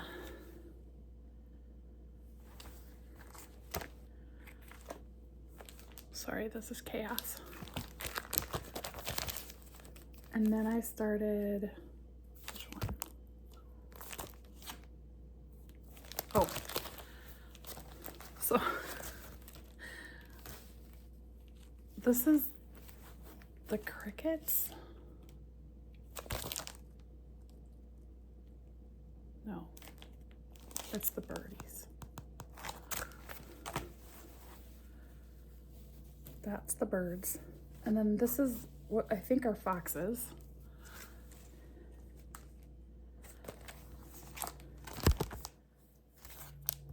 That one. And then I did some of the outline for the next one so that I could get, or maybe I didn't. I don't know what I did. And then this one is the raccoons. So that's this one. So they'll just get alternated down. I only got 6 of these started instead of the full 8 that I was hoping to. They are called separately on my WIP Go. So this month I think the raccoon got called. So I'll work on this one this month for WIP Go. So yeah, they're technically in my like WIP Go and on my project list, they are different. They are separate projects, but really they're all on one piece of fabric. Okay, that was a lot. Next one. So Cottage Garden samplings had the Fantastic House series that came out the year before, and I got all of the patterns and they all got started in 2025. So this first one that got called was Fairy House. I did not do them in order. They literally just got called when they got called. Or how was I doing it? I don't even remember. it was a mishmash. I didn't, you know, like sometimes I was like rolling dice and sometimes I was using a wheel spinner. I find the wheel spin apps they're not great, right? They're not really that random. So, and then towards the end, I was just like doing what I felt like. So yeah, I think I started with the wheel spinner and then was getting frustrated with the wheel spinner. And then I just kind of did what I wanted towards the end. Okay, all that to say, Fairy House. This is where I got to. It is total chaos, but it's because I was like trying to get all the outlining in on the roof for the roof tiles. And I will tell you, I'm going to be smattering in some of the purple into the roof tiles instead of just having it be all that dark brown color. Because I feel, you know, it's a fairy house. They're going to have little bits of their mushroom poking through. So that is what that is. And I did spring for so Brandy with Bestitch Me was doing silk packs for all of those charts, and I was getting them. So all the materials are Bestitch Me silks and Bestitch Me fabric, and they're either on a 20 or a 40 count, so that they're all going to be roughly the same size. Okay, next one, we've got, not that one. Sorry, these were slightly out of order. Japanese Bantam. This was in the Airmail series from Lindy Stitches. This is the October. And actually, I got a really decent start on this one. I did do the whole border on this one. What? I'm kind of impressed with myself. So I got the whole border in and a good, got a good start on the tail. I need to teach myself how to zigzag on my sewing machine, because I got some frays going on. I'm not great. I never learned how to officially sew. Okay, now we have Northern Cardinal. This was the December pattern, very appropriate with the pine branch. I did not even start the bird on this one. This one just has, again, a bit of the border and the stamp price.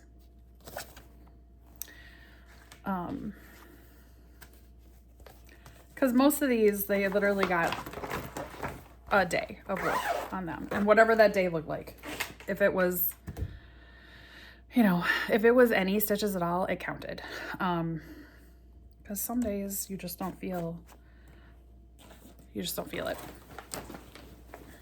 So it happens. Okay, next one we have Magic Study. This is the violet version. This is artwork by Rose Kahn and charted by Pain Free Crafts.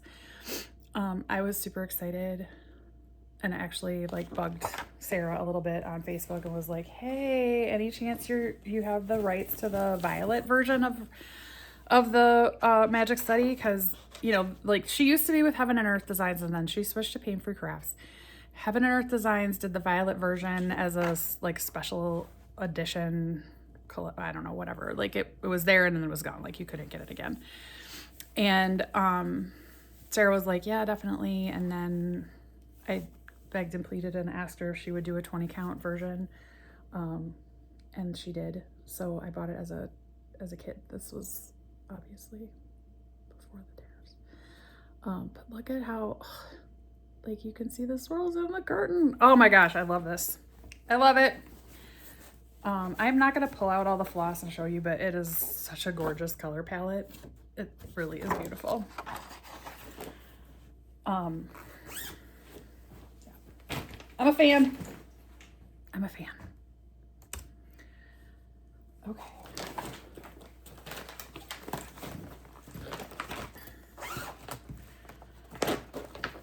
So the next one that I have is Hello Fall from Plum Street Samplers.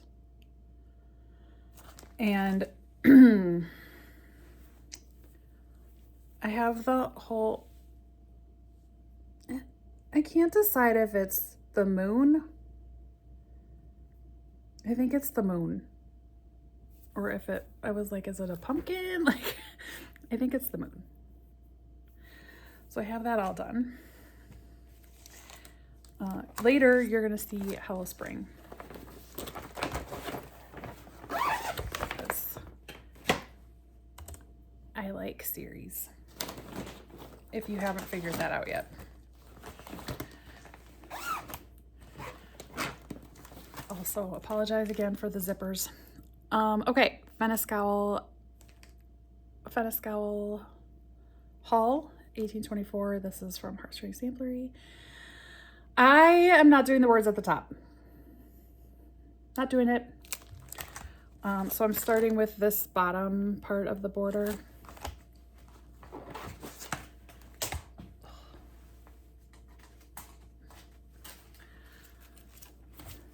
Gonna really regret not having vacuumed. Why is my dog shedding during the coldest time of the year? She didn't shed, and then all of a sudden, like when we had like crazy cold polar vortex come through, she started shedding. I'm like, what are you doing?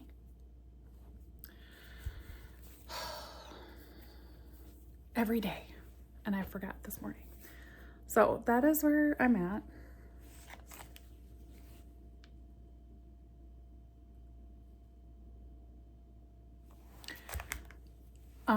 If you have, like, I'm not a big word stitcher. Sometimes I'm fine with it. But if I can easily cut it out of the chart, I'm probably going to cut it out of the chart. It's also why you don't see me do a lot of samplers that have words in them. Because it's not my thing. I love watching people that do love to do samplers. Because they can look really cool. I don't know why I just don't like stitching alphabets. Okay, next we have European Goldfinch from Lindy Stitches. This one is for July. And again, I only got part of the border and the price of the stamp.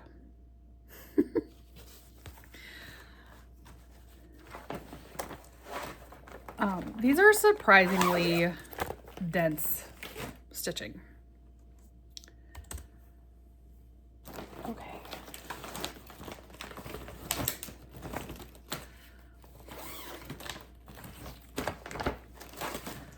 The next one that I have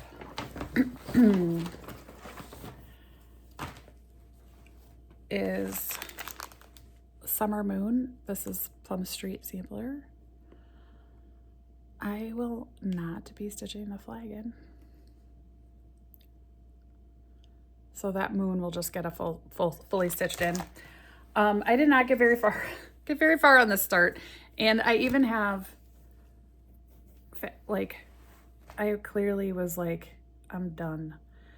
I'm stitching these on 40 count, and I've mentioned previously, I struggle seeing 40 count. I have a pretty short period of time for me to be able to stitch it. Some days are better than others, and it certainly does matter if the fabric, sorry, I've got fuzzies on me. It matters if so I was stitching on some 40 count last night, and it was a blue, and I had a much easier time seeing it. Also, I have some new glasses that are even stronger than the other glasses that I got. So that might have helped as well. But yeah, like, I struggle with the 40 count. Okay, Nobody's Home. This is from Stitch Sprout. How freaking cute is this? I love it. I love the fabric that I found to put it on. So that is just the peak of the house. Got my little bat weather vane going on. It's super cute.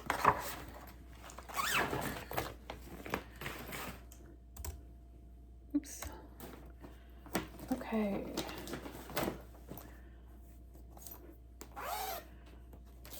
The next one that I've got is a peacock, a unicorn, a badger from Scarlet Letter. I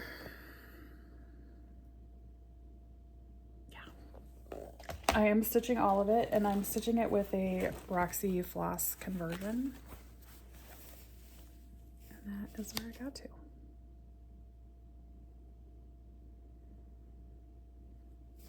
This looks wrong to me because most of the background is green, but it is in there.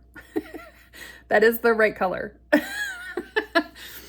But yeah, like I triple checked that because I was super confused at first, but it's there. Can you see it? Yep. Okay.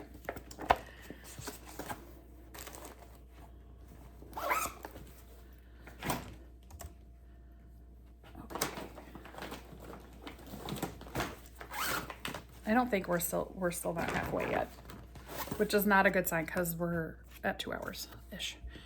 Honeybee Quaker. This is from Primrose Cottage Stitches. And I have it on this little bitty piece.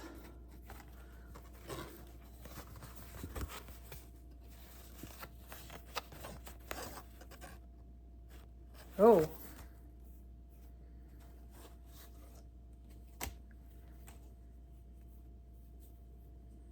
that right?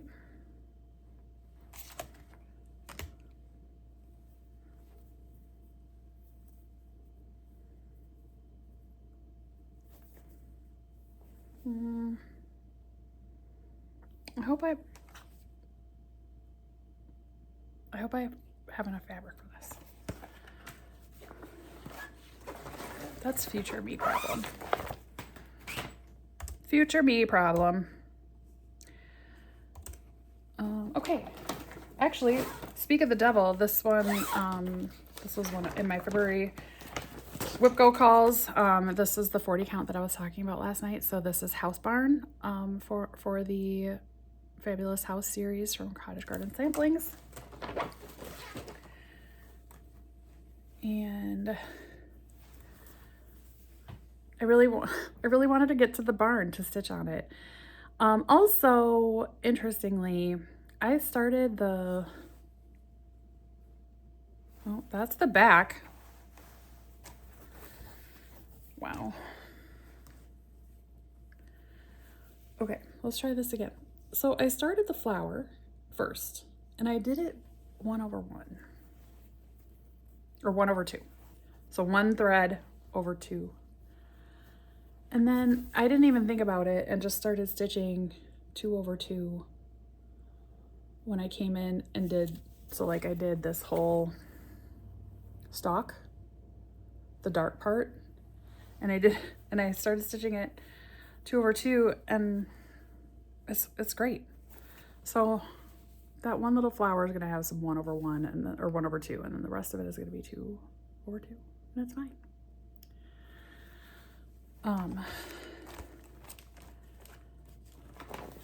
I really do like this house series. It's a lot of fun.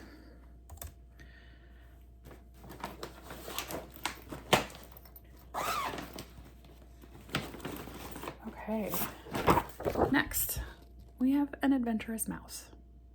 This is charted by Pain Free Craft. It's by Rachel Blackwell.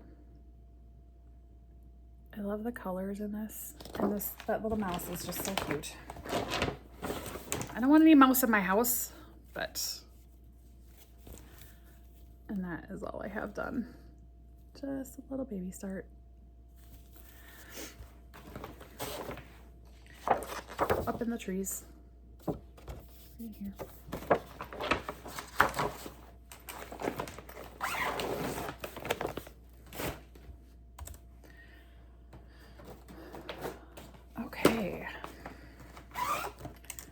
really have no excuse on this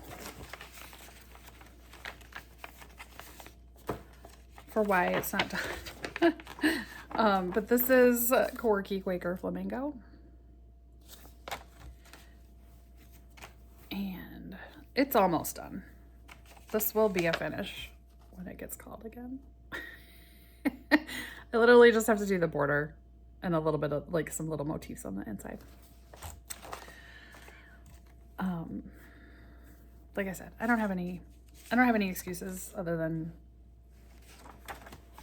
I felt, especially at the beginning of the year, and thank goodness I did way more starts in the early months of the year than I like really needed to. But then when I got to the end of the year and I started the part-time job, it was really good that I did, because I would not have hit my goal because I was so busy. Okay, next one was Quirky Quaker Stingray.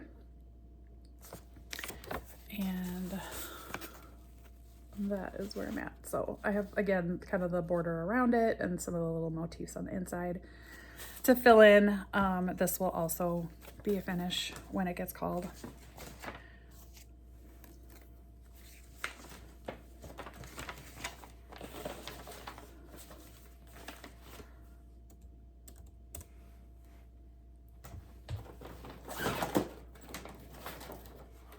And then I started Mike. One moment. Okay, Mike. This is also artwork by Nanny Thomas, charted by Pain Free Crafts. I did get the supersized version because the detail on like the tattoo and stuff was just so much better. Not better. It's just it's really good. And you know, again, very baby start in the background. So good. Those are my bad ABs. In case anybody was wondering. Okay, I will be right back again. Sorry for all the like pausing and stuff, but this is so much easier for me when you have like 160, 70, I don't know. Maybe I'll try and get a count at the end. Projects that we're showing. It's a lot. Okay, be right back. Okay, next we've got Fabulous House Series number 4. This is the cottage. Not gonna lie, this one might get restarted on a different fabric because this is 40 count. It is beautiful fabric. I'm having a hard time seeing it. So, and you can tell I'm having a hard time seeing it because I have the very littlest of little starts and a tail hanging, which means I got like, I was like, I'm done. So it's possible that even though this is gorgeous, gorgeous, gorgeous fabric, and this pattern will, I think, look really, really good on it, it might have to get restarted on a different fabric because I can't see it.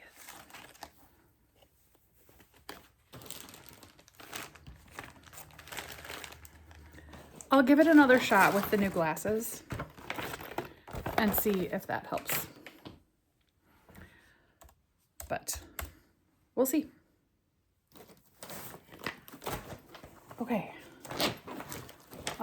As promised, I said you would be seeing Hello Spring from Plum Street Samplers. These are on the same fabric.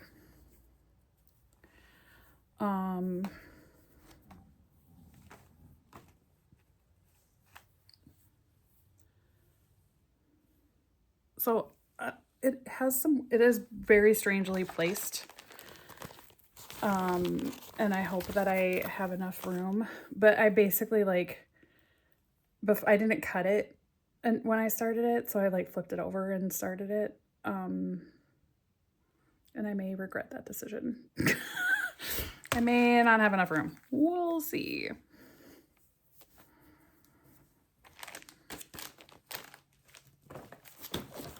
Measure thrice, not just twice.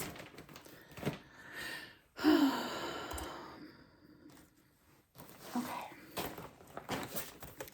Now we have the rainbow bearded thornbill,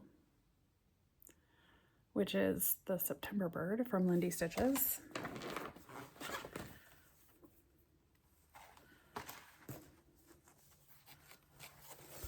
This one looks very strange. That is the beginning of the beak and the top of the head.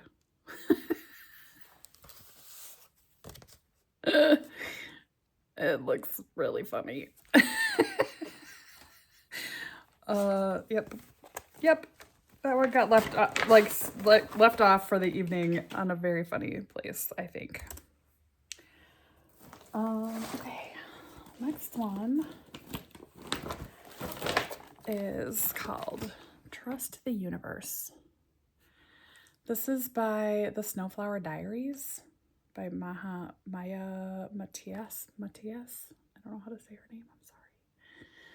So I did a full color conversion on this using some Cottage Garden threads that I have. And this is it's actually on an opal. So here's the top. This is the start. I am super excited. Like, I used to be in the Cottage Garden threads, like thread club.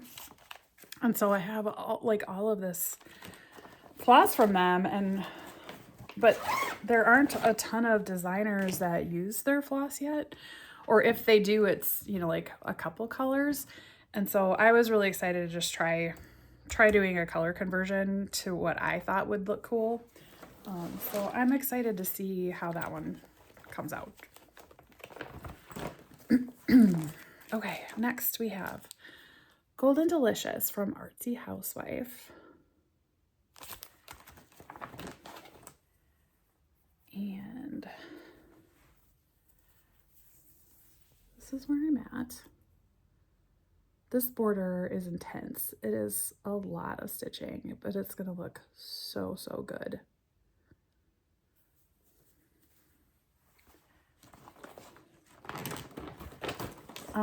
I also have the Roxy Floss Co. thread conversion for this.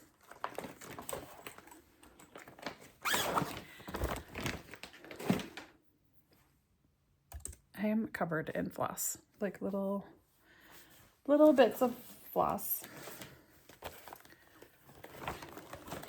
Okay, next we've got, this is Toil and Trouble from Plum Street Samplers. I will stitch the words on this one because I love it.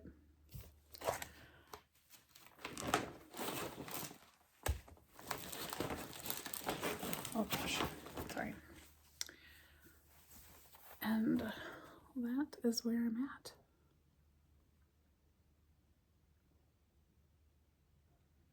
So obviously I did a bunch of outlining of the trees, and then started some fill-in. And, the word is because that's like the closest thing to that upper left corner. So, yeah. This is another chart that I accidentally bought twice because I forgot that I bought it. Oops.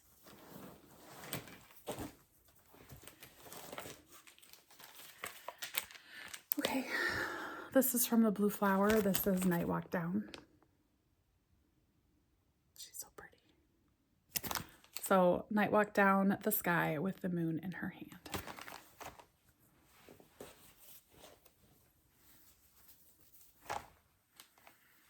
And I am just in the border, and I have that first flower started.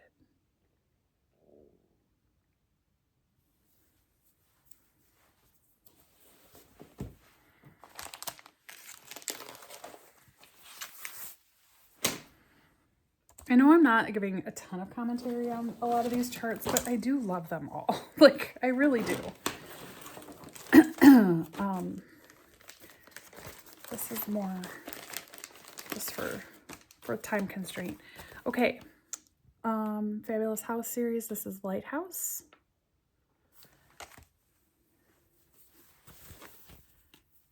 And I really wanted to get the light started. And I did have to initially do some frogging up here, like in this section, because it's not symmetrical on each line. And I was just kind of going with the flow, but yeah, like that's the start of the light beam. It's gonna be so good. So it's actually over here. Yes.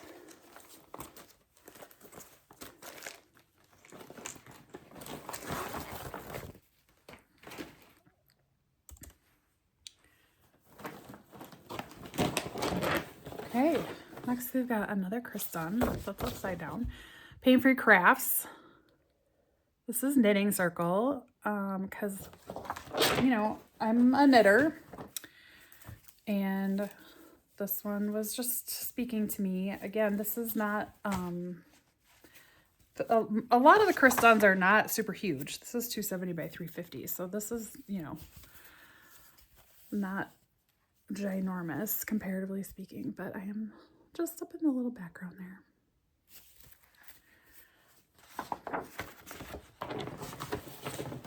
The danger is when you do a WIP parade and you see these, you're like, oh, I want to stitch on that. Oh, I want to stitch on that. Oh, I want to stitch on that. Okay. Next is another Quirky Quaker, and I'm doing, this one is the unicorn. So this came like in a pack of 3 for the mythical creatures.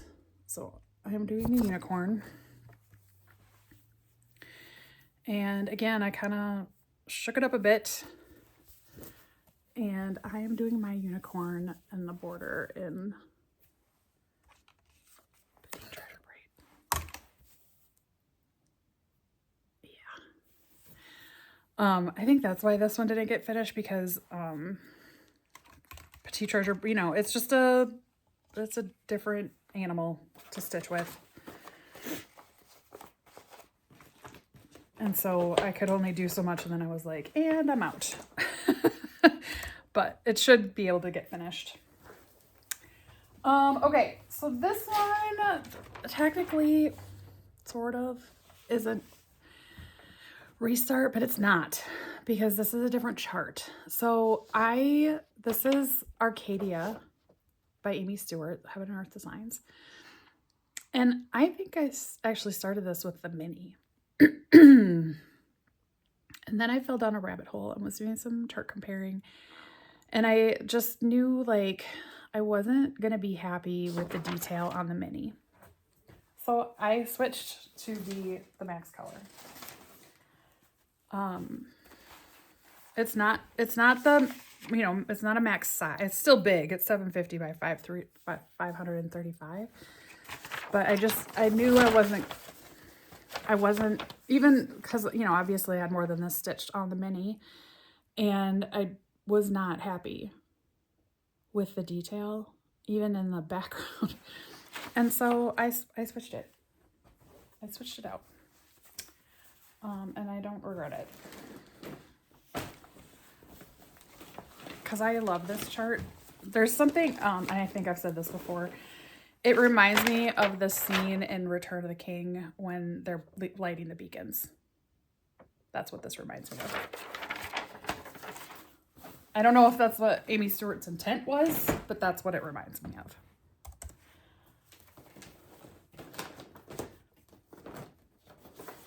Okay. This is Blood Moon by Ann Stokes, charted by Pain Free Crafts. Very Halloween-y feel, and I love it. It's funny because I'm not a big Halloween person, but I like stitching, not like, I don't like gore. I'm not a big gore person, but I like some of the Halloween imagery. So just background. lots of, you know, little starts. When you've only got really like a day or an evening to work on a chart to get your goals in, you don't always get a whole lot started or done on it. Okay, next we have the Blue Flower Moonlight Sampler. I will actually do the letters on this one, but it says, though my soul may set in darkness, it will rise in perfect light.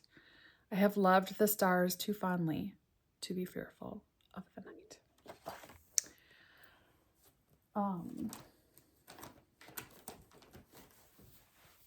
So yes, I will be stitching the words on this one.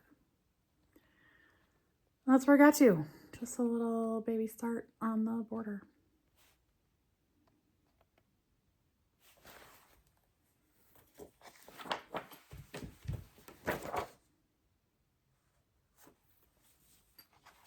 How about this way? That's actually that is actually the correct orientation.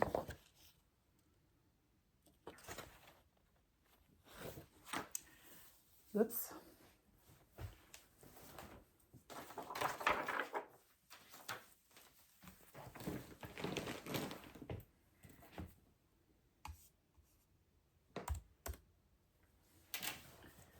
Okay, next we've got Rainbow Butterflies. This is charted by Pain Free Crafts. It is by Bridget Ashwood. I'm not usually a big butterfly fan, but this one, this rainbow, oh, it's so good. Try to get the shadow off of it there. Yeah. Again, this one is not a huge one either, so there's definitely potential if I can make it a focus. Okay, that was that basket. I'll be right back. Okay, we've got Silver Landscape. This is by Carriage House Samplings. I love these trees. I don't know why. The baby starts, and it's just the little like bush or something. This. Just that. Not even the whole thing. That was, I can tell you, was a lot of counting. And I was really glad that I put it on Ada, because I think the amount of counting on linen would have driven me a little, excuse me, bonkers. Okay. Next we have the Red Cheeked Cordon Bleu. This is May. A little birdie.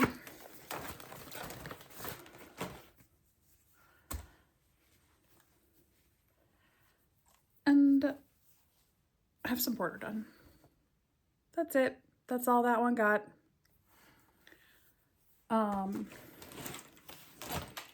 Sometimes that happens. Oops. It's okay. It'll be fine. Oh my gosh. I'm like, hold on. So there's so much, like, between the dog hair and just the amount of like lint and whatever that floats around when you're doing something like this. Okay, Fabulous House Series. This is Castle. Let me move the fabric tag there. There. Now you can see the whole thing. I really wanted to do this on a darker fabric than what the called for was, so that you could see the white. And then the other thing that I'm gonna do, just a small little switch up. Oh, this looks really good. So I'm gonna make this door on the castle red, like the flag, because that's literally the only red that's in the pattern. And I was like, they would have a red door, right? Sure, we're gonna have a red castle door, because you can do what you want. Oh, that really looks good. I wonder if I stitched on that more than one day, because either that or I was going gangbusters that night. Okay. So the next one that I have this is from Modern Folk Embroidery. This is called Here Be Dragons. And this is like the most beautiful red linen. And then, I don't know if you can see, but it's like a really cool variegated, like deep teal blue kind of color. I love it. Yep. I didn't want just your typical black dragon or red dragon. So I shook it up a little bit. Just a little. I love it. That's all that matters. Next we have, this is Blackbird Designs. This is called Violet's Blue. I'm doing this one, not that one.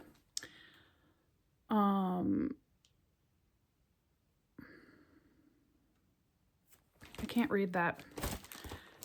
As the violets blue, my heart is true.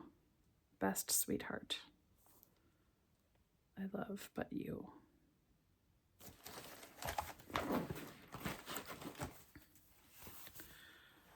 And that is where we're at. This is actually a really fun border.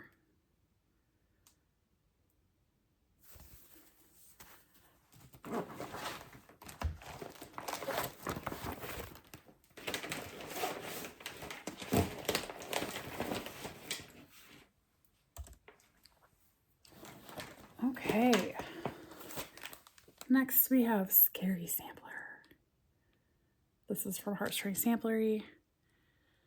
I will die here where I have walked, and I will walk here, though I am in my grave. So this is the one that has all the cool, you know, like kind of pop media references. And that is where I'm at. So I'm starting, you know, upper left corner. Pretty soon I will be getting to one of the alien heads. I love this pattern. And it's fun. I know Stuart is stitching this one, and he, you know, started at the bottom with the coffin. So it's super fun to like see where other people are at. Also, I probably will not be like making, you know, linking people, because I'm not even gonna watch this back. Okay, Quirky Quaker Turtle. Yeah, not watching this back. I'm literally just gonna post it, try to upload it, and that is where I'm at. So again, just the border to finish and the little motifs on the inside.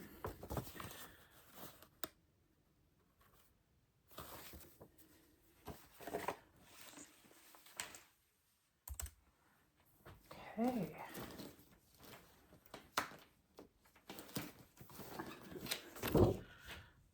Daydream Turtles. This is artwork by Sheeta Pike and charted by Charting Creations.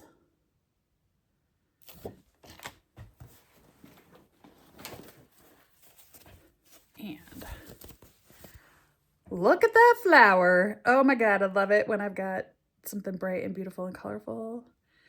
Because so many backgrounds are dark colors.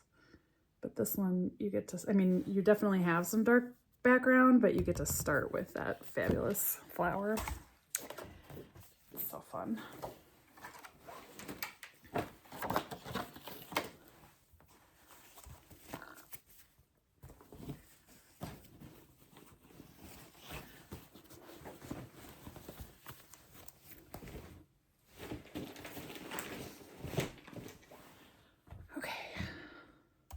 Cruising right along. This one is from Frosted Pumpkin Stitchery. This is Sparkle Wherever You Go. This calls for, what are they called?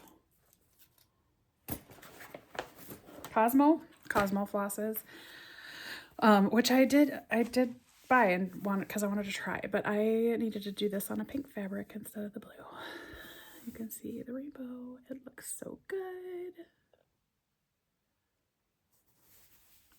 Yes. So that one is super cute.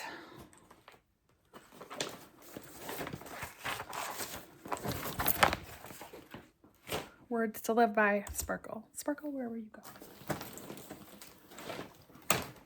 Okay. Next we have Cabin in the Woods by Flossabilities. And this did get some work this year. This was a January WIP Go call. And I gotta tell ya, those trees are some dense stitching. I had a little, like a tiny little bit of the border in. And then I think part of one of the trees, but like between this, you know, line down here and most of this tree, and then I think the W, that was well over 1,000 stitches. So yeah, but it's super cute. Again, I had to put it on a gray fabric instead of a black fabric because I can't see the black fabric. That's okay. Next, we have Long Dog Samplers Saga. Sorry for the crinkle paper. And I made an error. I made an error when I was filling out my the little slips of paper for my like WIP Go box thing, and this one got missed. So it's just gonna get pulled out when I feel like it, but I have the first like little section done at the top.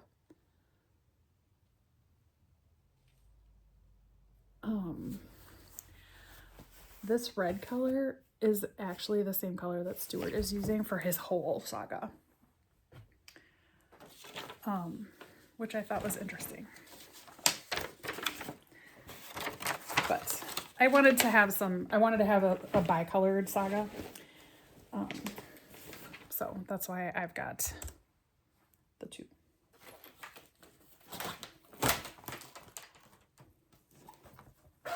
Sorry, I've tried to do unzipping and I must have missed this one. This one is Hobbit House in the Fabulous House series by Cottage Garden Samplings.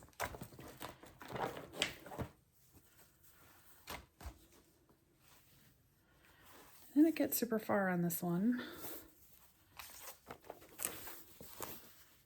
That is the tree. This part.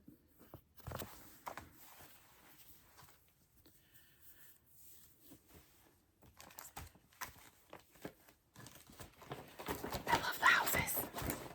I love building some houses. So I'll probably never be able to build my own house. I love this house though. Even when I hate it, I love it.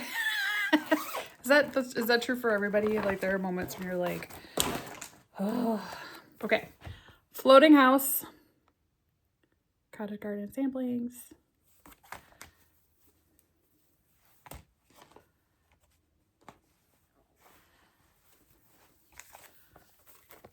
And I got into the roof there. So did the little, that's the back, y'all. Do you want me to show you the front? I'll show you the front. There. I was like, why is there like a bubble there? Yeah, it's because that was the back. It's so good. I do like getting to the house to start.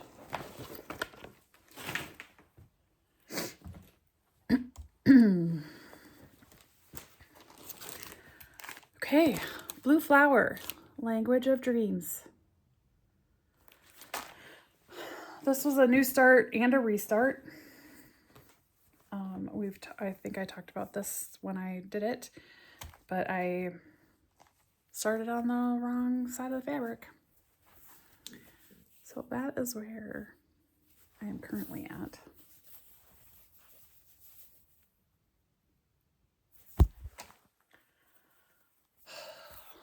This is where I got to the first time. I was like, screw it, I'm not doing the letters again. But that was another, like, if you're not paying attention, bad things happen. Okay. Next up, we have Miss Cherry Blossom from Mirabilia.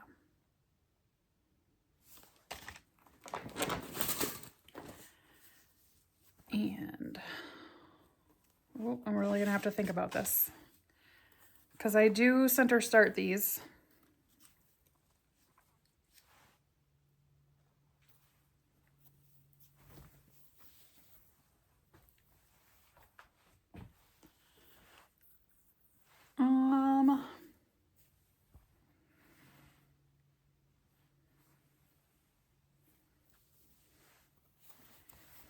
I think it goes this way.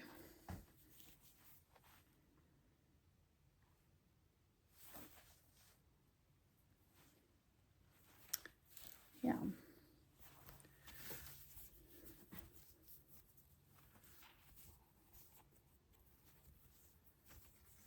So, apologies.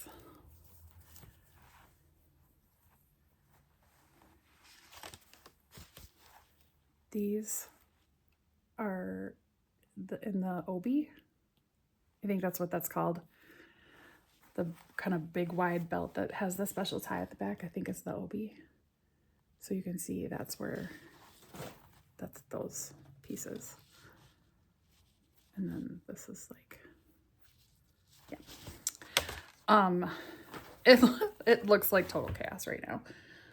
But she's gonna be fabulous. And I definitely, that's again, so on Blackbird, the one that I had to restart, like I did a center start, but I just had grabbed the wrong piece of fabric. It's very sad.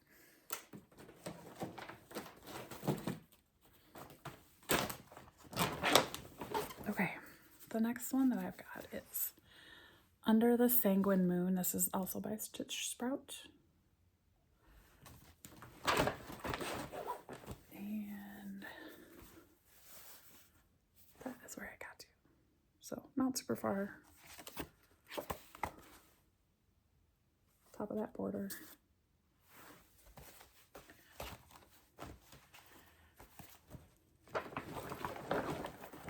I think, if I'm not too tired and have some time to dedicate to it, it will go actually pretty quick. Okay, next one, we've got California Quail. This was January. So this is Airmail series, Lindy Stitches. And that is where I'm at. So there's some border right there, but that's, again, it looks really bizarre, but it's the top of the bird head there. Yeah, they're kind of funny when it's not finished. They look really goofy. But that is okay. And next we have, this is by Glitch Stitch AU. So this is Stardew Valley Autumn. I am a Stardew Valley fan. I don't get to play as often as I would like. And I'm stitching this on a very tiny little piece of 28 count that I hope is big enough. Now that I look at it, it should be. Okay. That's the top. Is that the back again? Yep. Hang on, let me just keep showing you the back of my projects. This one looks pretty good, actually. I do travel I didn't used to travel a whole lot on full coverage, but now I totally travel because life is too short. And there's too much stitching to do. Okay. Greenhouse. Cottage garden samplings. I also wanted a darker fabric for this so that the white would show. And oh, I love this. It looks so good. Yes. Really glad I darkened the fabric up a little bit from the call for.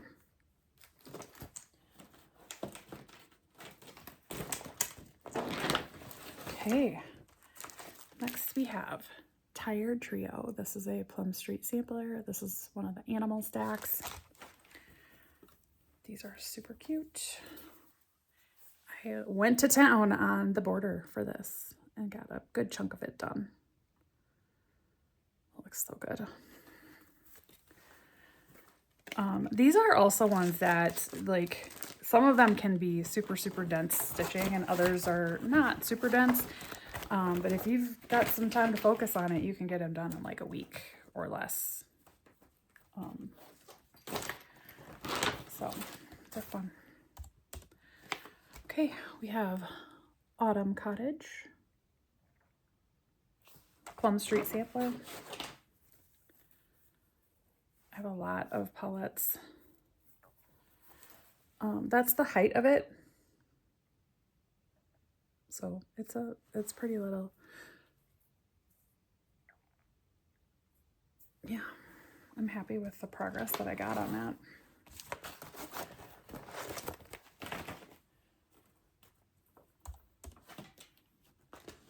We're into July.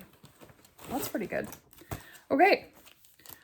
Ink circles. This is Reflections of Scotland. Tracy Horner.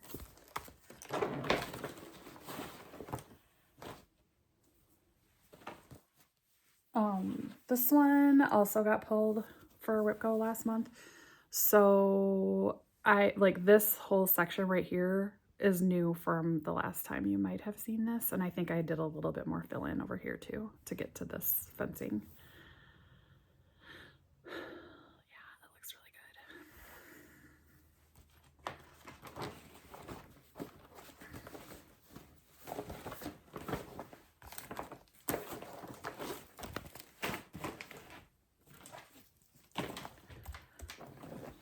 Okay.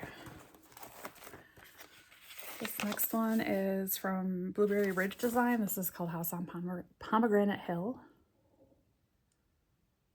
That's really cute.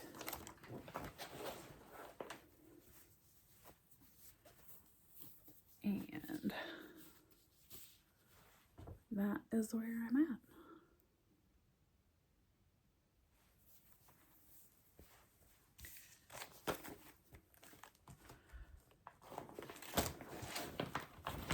Okay, that is for that bin. I will be right back. Okay, now we have Sea Turtle. This is artwork by Jim Todd, charted by Heaven Earth Designs.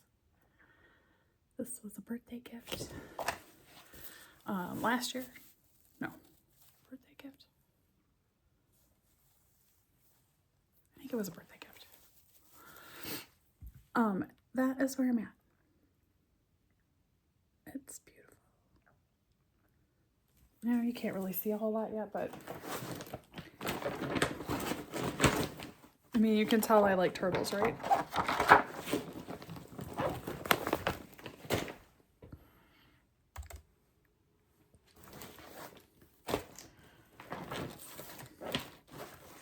Next we have Log Cabin and the Fabulous House series from Cottage Garden Samplings. And I had to stitch that little squirrel, so that's why it like start here and come down here and then do the little squirrel, and then like I wanted to start the chimney. It looks really good. This one definitely has like more kind of abstract motifs in it than the others, but I'm digging it.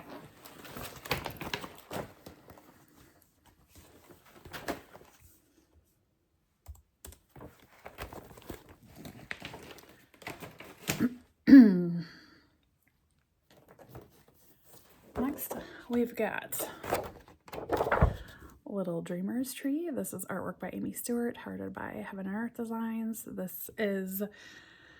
It's only 150 wide, but it's 999 long. So it's actually like really hard to see anything in the picture. So that's the full width of the piece. I am not going to unfold this whole thing.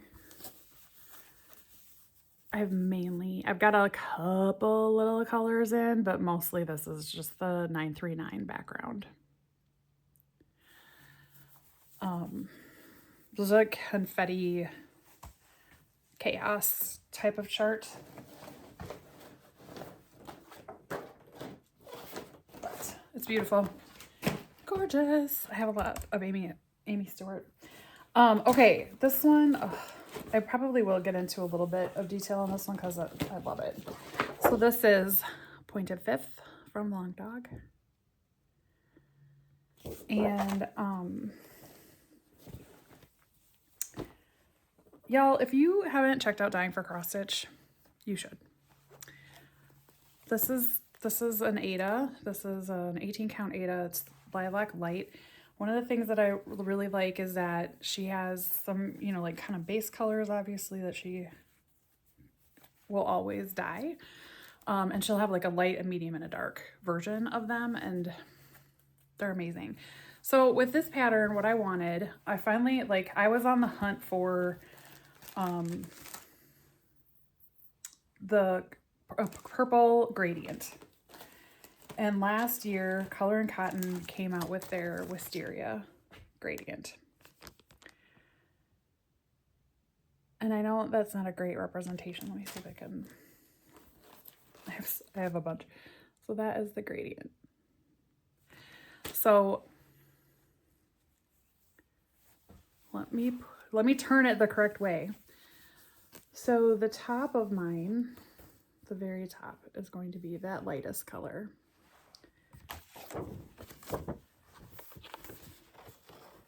And then like that at the center line, we'll go to the darker color, and then this will be the next color, this will be the next color, this will be the darkest color, and then this is going to probably be the darkest color, but then I'm going to gradient it through for the little motifs from light to dark. That's the current plan. That could change. We'll see how it goes. But I am absolutely loving this. I wanted it to be a purple extravaganza, and that is what I'm getting. So, it kind of sounds like Color and Cotton is going to, like, these are not a limited edition gradient, but I will tell you this purple gradient is gorgeous. I love it. If you're a purple fan, you might want to take a look at the Color and Cotton gradient sets. Okay. Next we have ink circles. This is Star of Sumatra. Gorgeous. I have so star, dragons, and forest. I do not have squirrel. I'm not interested in squirrel. I'm sorry, I'm not. And I am not following any rules. This is the called for floss, which is a Gloriana. But I don't fussy cut, and I just kind of go and let it do. And I, you know, like I totally double up my strand so that like it, and I don't care, because I still am loving how this is turning out. Like, the gradient is really fun on it. So I love it. Oh my gosh. That got a little squashed.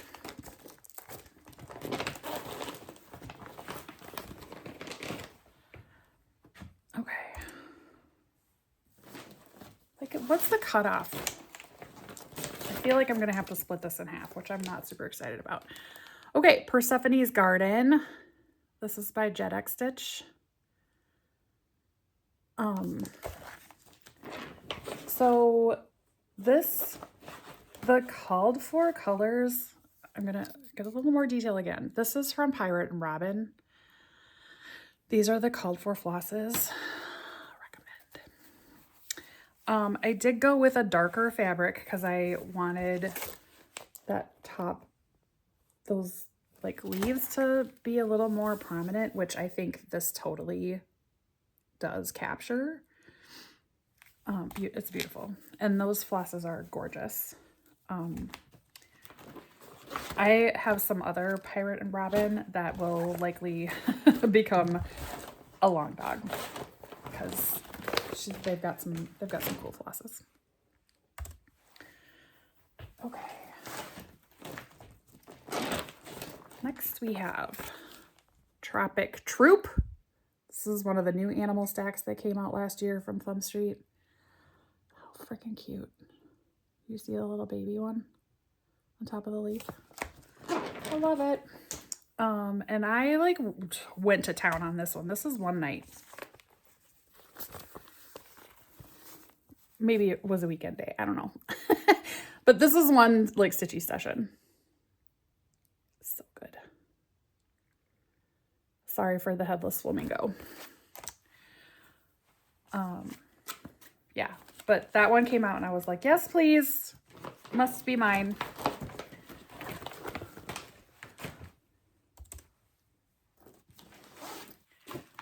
And next up, throwing things all over, we have the Silver Throated Tanager from Lindy Stitches. This one is June.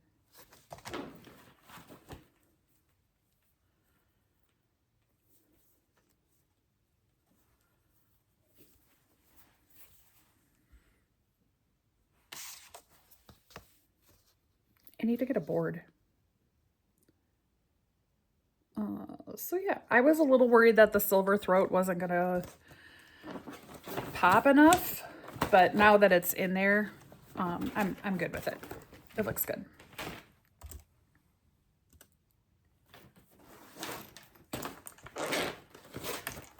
Next up, we have Tudor Style House from Fabulous Heart House series, Cottage Garden Samplings. And that is where we're at. I need to go back and fill in the flower.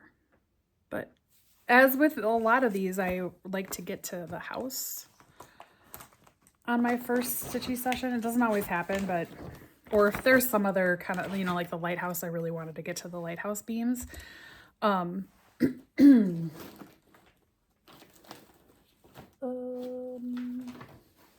moment. Okay, sorry about that. I forgot to print a cover sheet for this and it was out of order in my craft room. But this is by Ink Circles. It is called Turtles All the Way Down. And I am doing a Threadworks conversion, but this is, like, you get the gist. It's turtles stacked on top of each other. And then it'll use like a good portion of this whole piece of fabric because you will continue stacking, and then like at the 10th or 11th turtle, they start getting tiny, tiny, tiny until it's just this like itty bitty little turtle at the bottom. So that's Turtles All the Way Down. That's what I've got so far. It looks so good. The shell patterns are amazing. Like, just absolutely fantastic. As one would expect from Tracy. I will try to get a cover sheet printed out. That's one that I have in PDF format, and so sometimes I forget to print the PDF. But like I said, I'm not editing this one, other than possibly splitting it in half, because I don't have a time to edit something this long. So we're almost at 3 hours. Okay, Treehouse. This is the Fabulous House series. This one is super fun. That is my start. So I, like, again, kind of started up at the top, and then I worked my way down to the bottom so that I could start building the tree house, basically. I don't know if I'll keep doing that. I was kind of curious. This is not the full width of the piece. It'll come a little like more like right here, but yeah. These are all, this is one of those series, you know, like this year she's doing a second a second round of the animals in the woods or whatever. I would not say no to her doing another round of the houses. Because there's got to be more, right? There's got to be. Okay, next we have the Ocellated Turkey. This is the November airmail from Lindy Stitches. And unfortunately, I did not get to the turkey. I just did a little bit of the border and then the words. Probably got about, or the price on it, probably got about half the border done. I think I was thinking, oh, I want to like, oh, sorry for the zip. I've been trying not to like try to zip them off camera. I wanted to work like on the full turkey head and try and get that done. Okay, next one. This is Bushel and a Peck. This is from La Dee Da Stitches. So it's from the song, Love You, I Love You, a bushel and a peck, bushel and a peck, and a hug around the neck.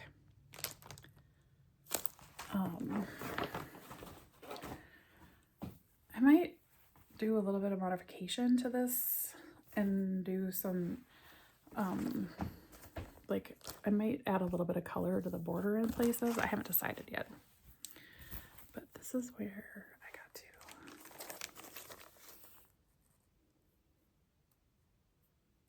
Yeah. My mom and grandma always sang these to us. So this one has special meaning because I just remember grandma, and then my mom like sings it to my nieces and nephews. Okay, Spooky House by X's and O's. That whole moon is a glow in the dark. I am using Petite Treasure braid. It calls for the glow in the dark Kreinik. Hold on. But I tend to prefer the Petite Treasure braid. So I did start with the moon. And this is going to be a whole metric ton of glow in the dark Kreinik, or not Kreinik, Petite Treasure braid. Like, I did buy the Kreinik, and then I was like, I kind of like the Petite Treasure braid better. So that, like, this whole bag is just almost all. There's a couple of other Kreinik colors, but it's mostly glow in the dark. It's a lot, y'all. It's gonna look so good though.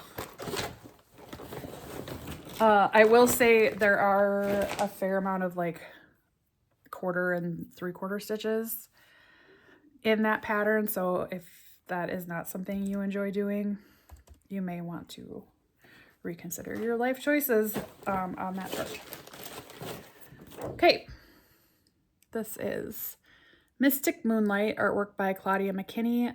It's charted by Charting Creations. I got the kit from Pain Free Crafts. Look how cute that little mouse is, and those night flowers are stunning. I'm sure I've got a very baby start on this. Yep, that is my start.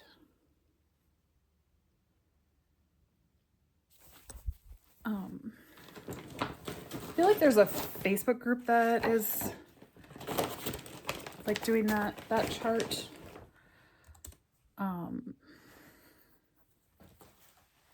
I might have, I don't know. I don't know that anybody's like super keeping up with it. Okay, I couldn't resist. I did buy and start all 4 of these Long Dog samplers in the Fishy collection. So this one is Fishy Goings On. And each of mine has a separate color theme, so they will not all look the same. I'm pretty sure that is the full width of the project.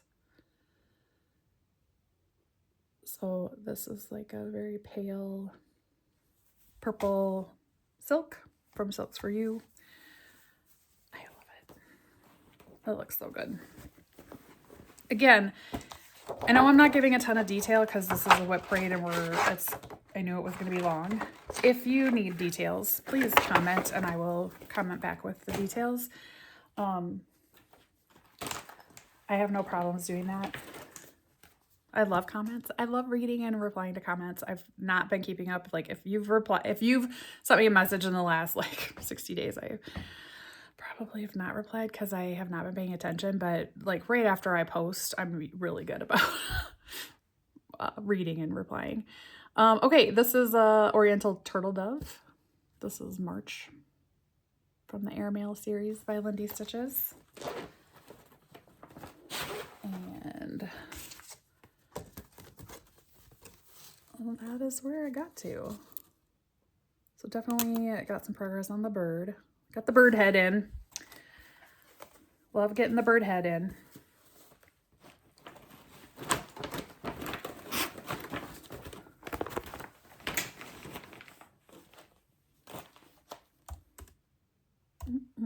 Sorry, okay, next one. This is a Mill Hill kit. This is Zebra. Look at those crazy zebra hiding in the brush. So that's where I'm at. I feel like I have so many Mill Hill kits. So if I finish one, there has to be a new start of another one. That's just how it's going to go from here on out, I think. Okay, next up, we have That Artsy Housewife. This is Summer Feels. Oh, let me move so you can see the whole thing. I did get the called for, which is, it's called Berry Crumble from Oak Crown Studios. And it looks amazing. Look at those little tomatoes. Oh, so good. So good. That also had some progress last month in January, where I actually finished the tomatoes. Okay, next we have a Ragnarok. This is a long dog sampler. I started a bunch of long dogs at the end of last year. And again, just a little plug for Dying for Cross Stitch. This is one of her dark colors. This is the Crushed Velvet Dark. Look at how gorgeous that is. Holy cow. That actually looks really good on camera. Again, that's a Silks For You. Oh, so good. Love it. Love it, love it. Okay. I have 2 more squares left in my Calax, so we're getting close. It's going to be over 3 hours though. Okay, I'll be right back. Okay, I'm back. I managed to wrangle them all into the laundry. It's basically a laundry basket that I've been putting these in. Okay, we have Haunted House by the Fabulous House series, Cottage Garden Samplings. How many are there? Are 13 total. And that is where I got to. I love it. Love it.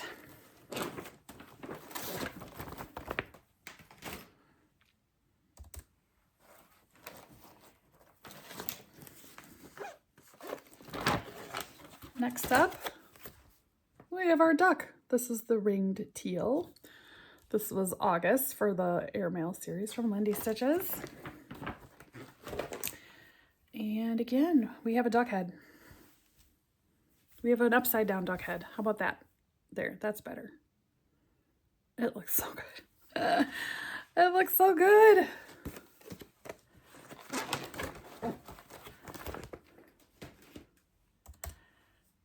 Okay. wants to see another long dog? I do. This one is Fish and Chips.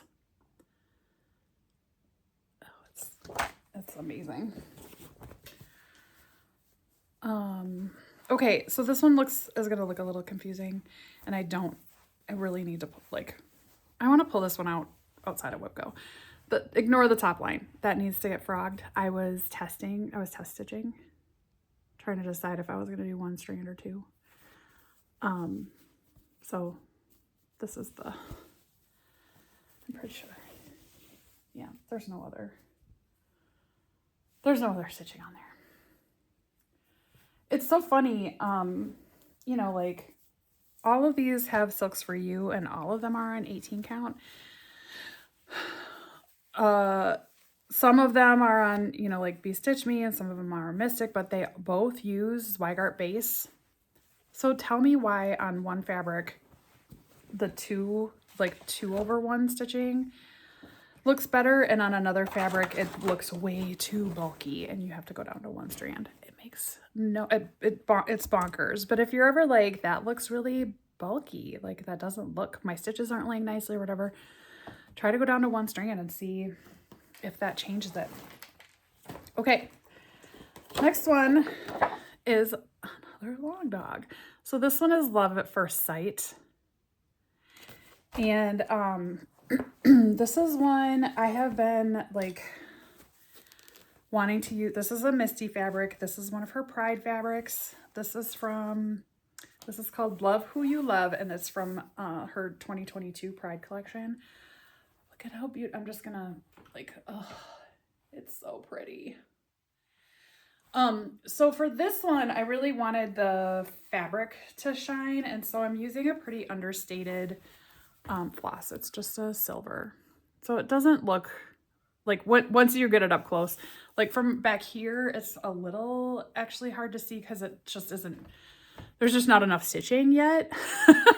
But I really wanted this to be like, have the fabric kind of be a bigger player in the piece. So that is why I'm doing it with just whatever the silver, PR 150, I think is the silver, from Silks for You. Okay. This one actually got worked on last night. This got called for February. It did get started last year though. I didn't have a huge start. I did start the bird, but like I did all this piece, like all this section, this, and then the wing, start of the wing on the dodo. This was April. And it was the last one to come out, which I thought was interesting, but I love that she did the dodo.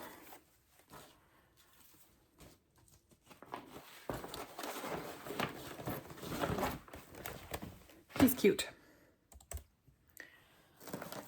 Okay, next one. You can see I fully intended to come back to this one. This is from Hands On Design. This was Polar Bear Peak. Look how cute he is. And this is where I got to. He's adorable. This is in a series. It's the Polar Plunge series. So, Puffin Party, Penguin Pear, Wally the Walrus, Whale Hello There, and then this one you actually have to buy online, and it's the Narwhal. So most of them, if not all of them, will get stitched on the same fabric, which is called Polar Blue, and it's a Be Stitch Me, or no, I'm sorry, it's a Misty fabric, Mystic Fabrics. Okay. This one, okay. I have so many Heaven and Earth Designs charts, like over 200 charts. I'm not kidding. And you saw like at the very beginning, I had like started a bunch of them, and obviously have a bunch more. So I haven't been buying a lot of Heaven and Earth Designs charts because I already have so many. But I saw this one and I was like, oh, I have to have it. This is called Colorful Jungle Stroll. Artwork by Jim Zuckerman. Oh my God. It was a must buy as soon as I saw it. I couldn't resist. So that is where I'm at.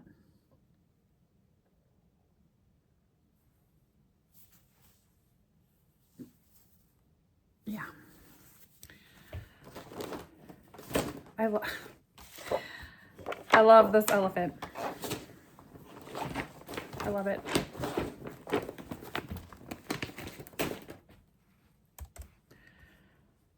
Okay. My next one is, this is a Gecko Rouge kit. This is Lotus, but it's Lotus by Pamela K. Verachek. There's another Lotus that they have by a different artist, which I actually also have. And is, you know, it's on the list. So I will say I chucked the 18 count non-gridded Aida and gave it my own gridded Aida, because now that I have discovered gridded fabric, for a full coverage, why not? Like, first of all, find something else that you can display your beautiful hand-dyed fabrics on. And second of all, once you get used to it, it's amazing. Okay, here's another one that I thought I was gonna, you can tell because they're still in the Q snap, that I thought I was gonna get back to last month and I didn't. This is Santa's House. This is actually number 1 in the Fabulous House series. And this is where I got to. So pretty.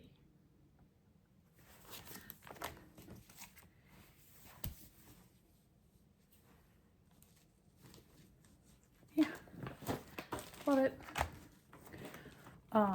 But yeah, things that I thought I would get back to and then didn't, because like the first like 3 weeks of December, I was working like 6 days a week or something like that. And most of those were like 14 to 15 hour days.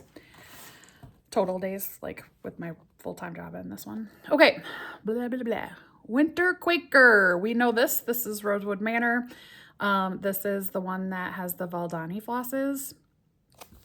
Now, what is gonna blow your mind is look at that.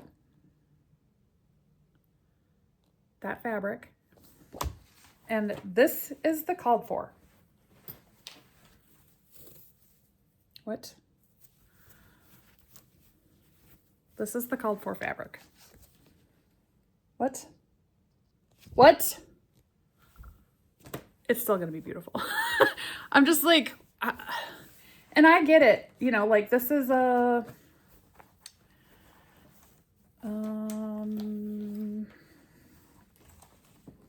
sorry, looking for the tag. Where did I get this? I had to have gotten it from 123 Stitch.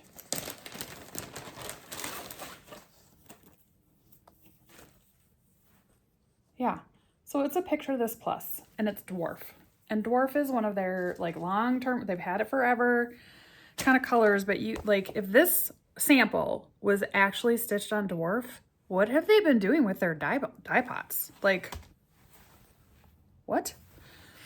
Again, I'm not complaining. It's just like so interesting. It's so crazy how different colors can like morph over time, even with, you know, I get like sometimes you can't get your dye anymore, and so you have to switch to a different dye and hope that it will give you the same results or similar results. But I was always a little nervous to start it because I felt like the called for was so dark compared to what I was seeing in the whatchamajig. Okay, oh, this one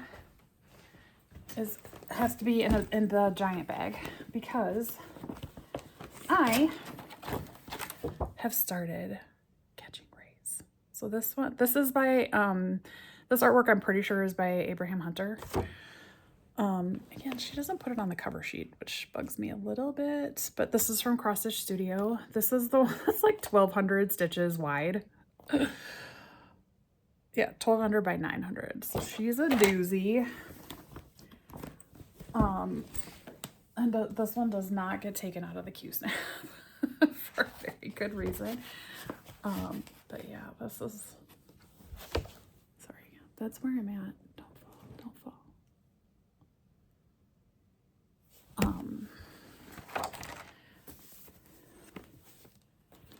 So again, there are several much more famous floss tubers than me that are working on this, that are way farther along than I am, and it's gorgeous. But I had to jump on that bandwagon. Okay, we're nearing the finish line here, kids.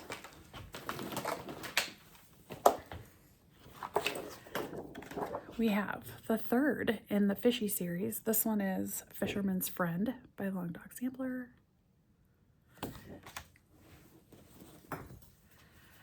And this one is getting like this crazy cool green color.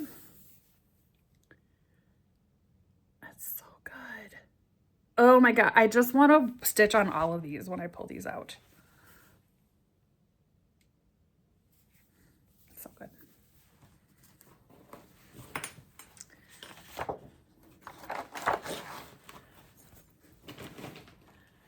Might have to steal from Emily at some point and do like a long dog here.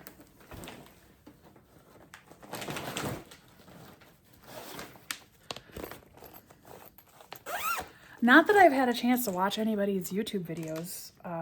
Sorry, I totally had that unzipped and then I zipped it back up because I'm silly. Carolyn Manning, we were doing Amethyst. This is my birthstone. Also, I'm filming on my birthday. It's February 9th today of 2026. I don't know if I said that at the beginning. But yeah, doing Amethyst. Had to do a birthstone chart for the 2025 new starts.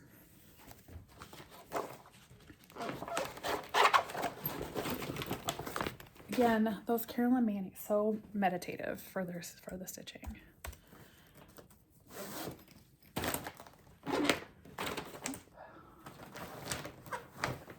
Sometimes these get a little shuffled. Okay, this is from last year's Cross Stitch the Rainbow. If you've seen this year's, that's gonna get released with Market. It's beautiful. It's under the sea. I love these like Cross Stitch the Rainbow charts. So this one is by Quaint Rose Needle Arts, Moonlit Cottage. Clearly I thought I was going to be coming back to this one. So cute. Is it still in the Q-snap? And this is a 6x6 Q-snap and it will fit in this Q-snap. The whole thing. Because none of these are allowed to be more than like 60 by 60. So I think it's Cottage Garden Threads is the dyer for the thread pack this year for 2026. Okay. What's another long dog, you say? What? This one is one of the little minis. This is Guilty Pleasures. It is 115 by 151, so it is not a lot of stitching, but I got to tell you that borders is some serious stitching. some like serious stitching. But this is on. Looks so good. I loves it. I love it. What? So much border.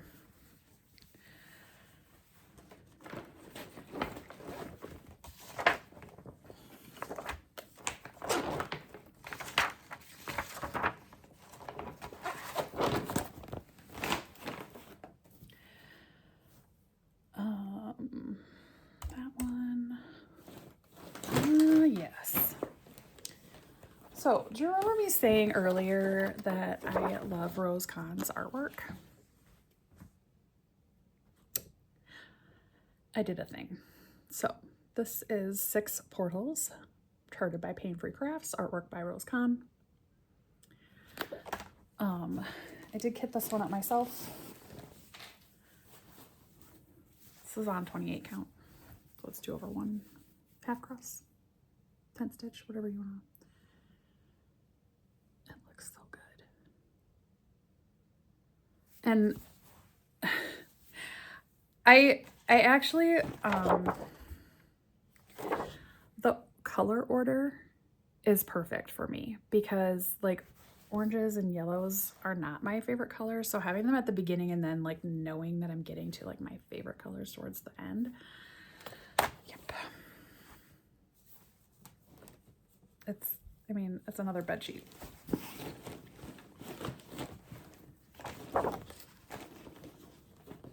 It's so good.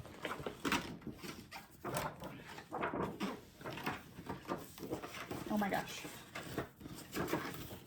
How many people does it take to put the cover art away?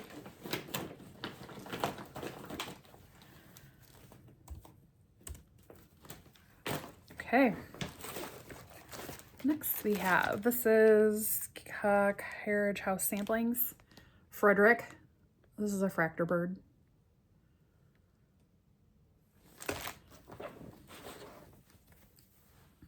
And that is my start. I'm doing some border, guys.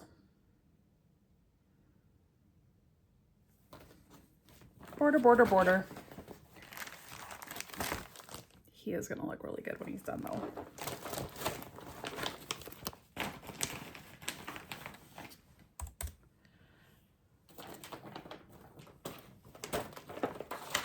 Okay. This was, yes, I just had to confirm. This is the last long dog that I started last year. So this was the 4th one, Fishing for Condiments. I can tell you I'm probably not going to stitch the words in the whales. I'm just gonna stitch them because I can. And this one also got some work this month because it got called for WIP Go. So good. That crab and that squirrel. I love it. I love it. So good.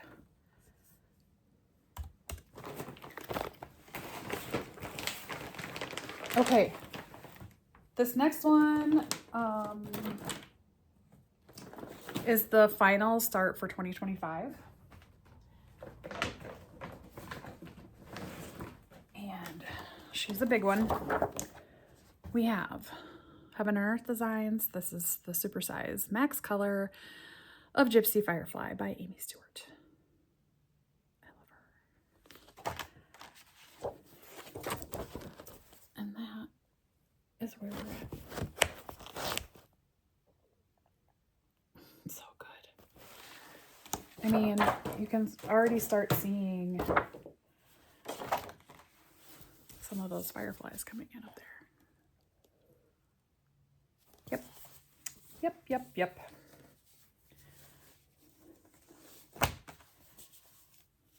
Love it. Oh, sorry, just in another Gigantor bag.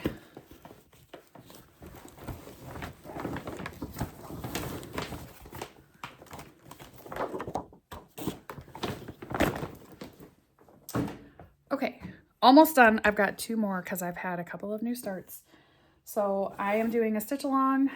Oh, look, I found a needle. I hope that's the needle that flew off of the needle minder from earlier. It might not be, whatever. Okay, sorry. I'm doing a stitch along with one of my stitchy friends, Christine. We are doing 324, which is from Works by ABC.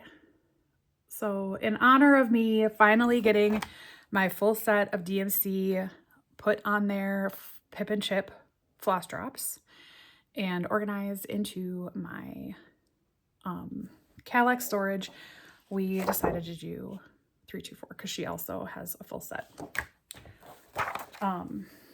She's way ahead of me because I keep forgetting to pull it out and I'm working 2 jobs. But it goes pretty quick. So that's where I'm at. This is just 18 count. I decided to do antique white because like straight white is just a little too harsh for me. But I did like a bunch of, you know, like kind of not test. I didn't do any test stitching, but I definitely was like looking at a bunch of different colors of fabric to decide if I could get away with another one. And I thought, oh, maybe I can do it like on a black Aida or something like that. And there were too many dark colors that I felt were just gonna kind of blend in too much. And so I decided to not go with that. Okay, and then, so like I said with the, sorry, you can't see that. I can see it though. So with the WIP Go, because I don't have like a full 175 starts or WIPs, we sprinkled in some new starts and one of them got called for January. And I decided to, this is also RoseCon, isn't it? Yeah. She's my new favorite. Her and Amy Stewart, they're neck and neck, I think. So this is Dragon Race Into the Night.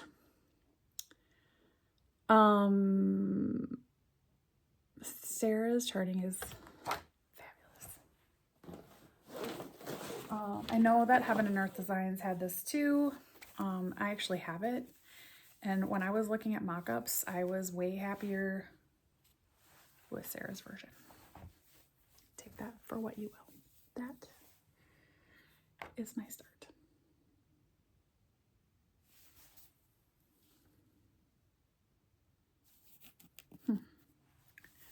It's weird. Okay. That's everything. That's everything. Yeah, I think I'm right like at like 167 or 168. I have not counted. I'm not going to go back and count. First of all, I'm going to see if I can get this whole like more than feature length video loaded onto YouTube. And if not, then I will probably break it into 2. Please, if you made it this long, give me some kind of emoji to celebrate my birthday, because this is my birthday today. I'm 51. When did that happen? I don't usually feel like I'm 51. I guess that's a good thing. But thank you for coming on this journey with me. You know, I say this a lot. I'm going to try and be more consistent with my filming. I really do want to try and do that. I don't know if it's going to be monthly, bi-weekly. I don't think I can do weekly. I don't think I'll have enough stitching for weekly because, you know, I'm still working the part-time job 3 nights a week. So I'm really just getting like 4 projects and I'm doing some knitting. So I guess I have a few questions, and maybe I should have put these at the beginning because I don't know how many of you are going to make it to the end. But do you want to see any kind of like kit parade? So all the things that I kitted last year, along with the things that, I mean, I did a bunch of kitting. Like I did a bunch of kitting before so that I could do the 100 new starts for last year.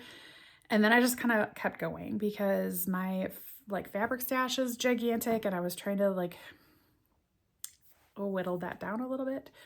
But also it's just fun to have, like, I can go shopping in my like kit, my kit storage. So do you want to see a kit parade, or should I like add some things that I've kitted at the end of videos? Like how, like what would you like to see? Or not that at all? Let me know. Do you want to see knitting projects that I'm working on, or should those be in a separate video? I'm open to either. Or do you not care? That's okay too. Yeah, but if you've made it this far, send me an emoji for my birthday. Thanks everybody. I'll see you next time. Bye.